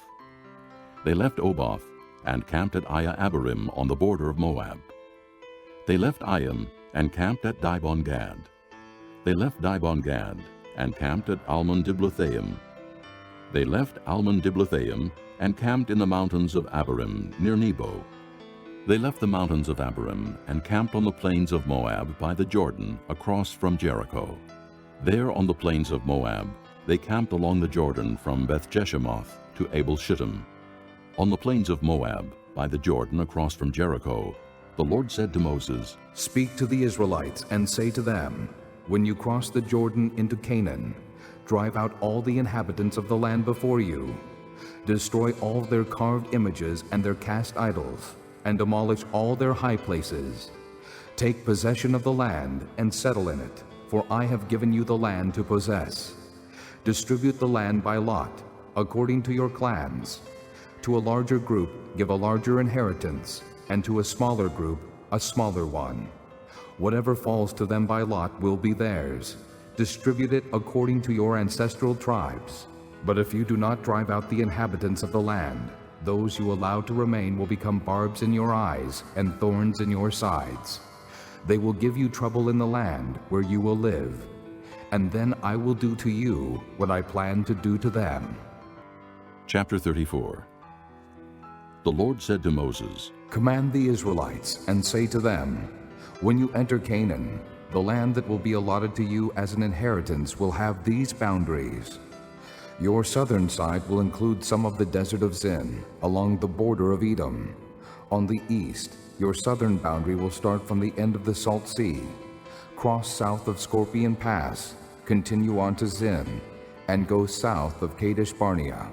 Then it will go to Hazer Adar and over to Asmon, where it will turn, join the Wadi of Egypt, and end at the sea. Your western boundary will be the coast of the Great Sea. This will be your boundary on the west. For your northern boundary, run a line from the Great Sea to Mount Hor, and from Mount Hor to Lebo-Hamath. Then the boundary will go to Zedad, continue to Ziphron, and end at Hazer Enon. This will be your boundary on the north. For your eastern boundary, run a line from Hazer Enon to Shepham. The boundary will go down from Shepham to Riblah on the east side of Ain, and continue along the slopes east of the Sea of Kinnereth. Then the boundary will go down along the Jordan and end at the Salt Sea. This will be your land, with its boundaries on every side." Moses commanded the Israelites, "Assign this land by lot as an inheritance. The Lord has ordered that it be given to the 9.5 tribes, because the families of the tribe of Reuben, the tribe of Gad, and the half-tribe of Manasseh have received their inheritance. These 2.5 tribes have received their inheritance on the east side of the Jordan of Jericho, toward the sunrise." The Lord said to Moses, "These are the names of the men who are to assign the land for you as an inheritance: Eleazar the priest, and Joshua son of Nun. And appoint one leader from each tribe to help assign the land. These are their names: Caleb, son of Jephunneh, from the tribe of Judah; Shemuel, son of Ammihud, from the tribe of Simeon; Elidad, son of Kislon, from the tribe of Benjamin; Buckai, son of Joglai, the leader from the tribe of Dan; Haniel, son of Ephod, the leader from the tribe of Manasseh, son of Joseph; Kemuel, son of Shiftan, the leader from the tribe of Ephraim, son of Joseph; Elizaphan, son of Parnak, the leader from the tribe of Zebulun; Paltiel, son of Azan, the leader from the tribe of Issachar; Ahihud, son of Shalomai, the leader from the tribe of Asher; Pedahel, son of Ammihud, the leader from the tribe of Naphtali." These are the men the Lord commanded to assign the inheritance to the Israelites in the land of Canaan. Chapter 35. On the plains of Moab, by the Jordan, across from Jericho, the Lord said to Moses, "Command the Israelites to give the Levites towns to live in from the inheritance the Israelites will possess, and give them pasture lands around the towns. Then they will have towns to live in, and pasture lands for their cattle, flocks, and all their other livestock. The pasture lands around the towns that you give the Levites will extend out 1,500 feet from the town wall.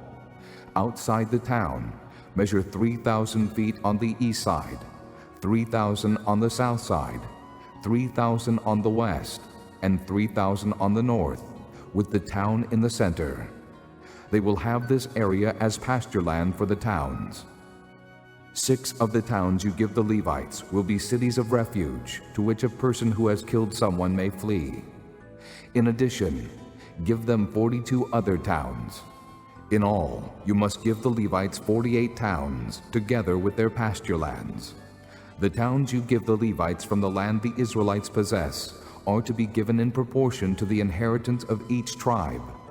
Take many towns from a tribe that has many, but few from one that has few. Then the Lord said to Moses, Speak to the Israelites and say to them, When you cross the Jordan into Canaan, select some towns to be your cities of refuge, to which a person who has killed someone accidentally may flee. They will be places of refuge from the avenger, so that a person accused of murder may not die before he stands trial before the assembly.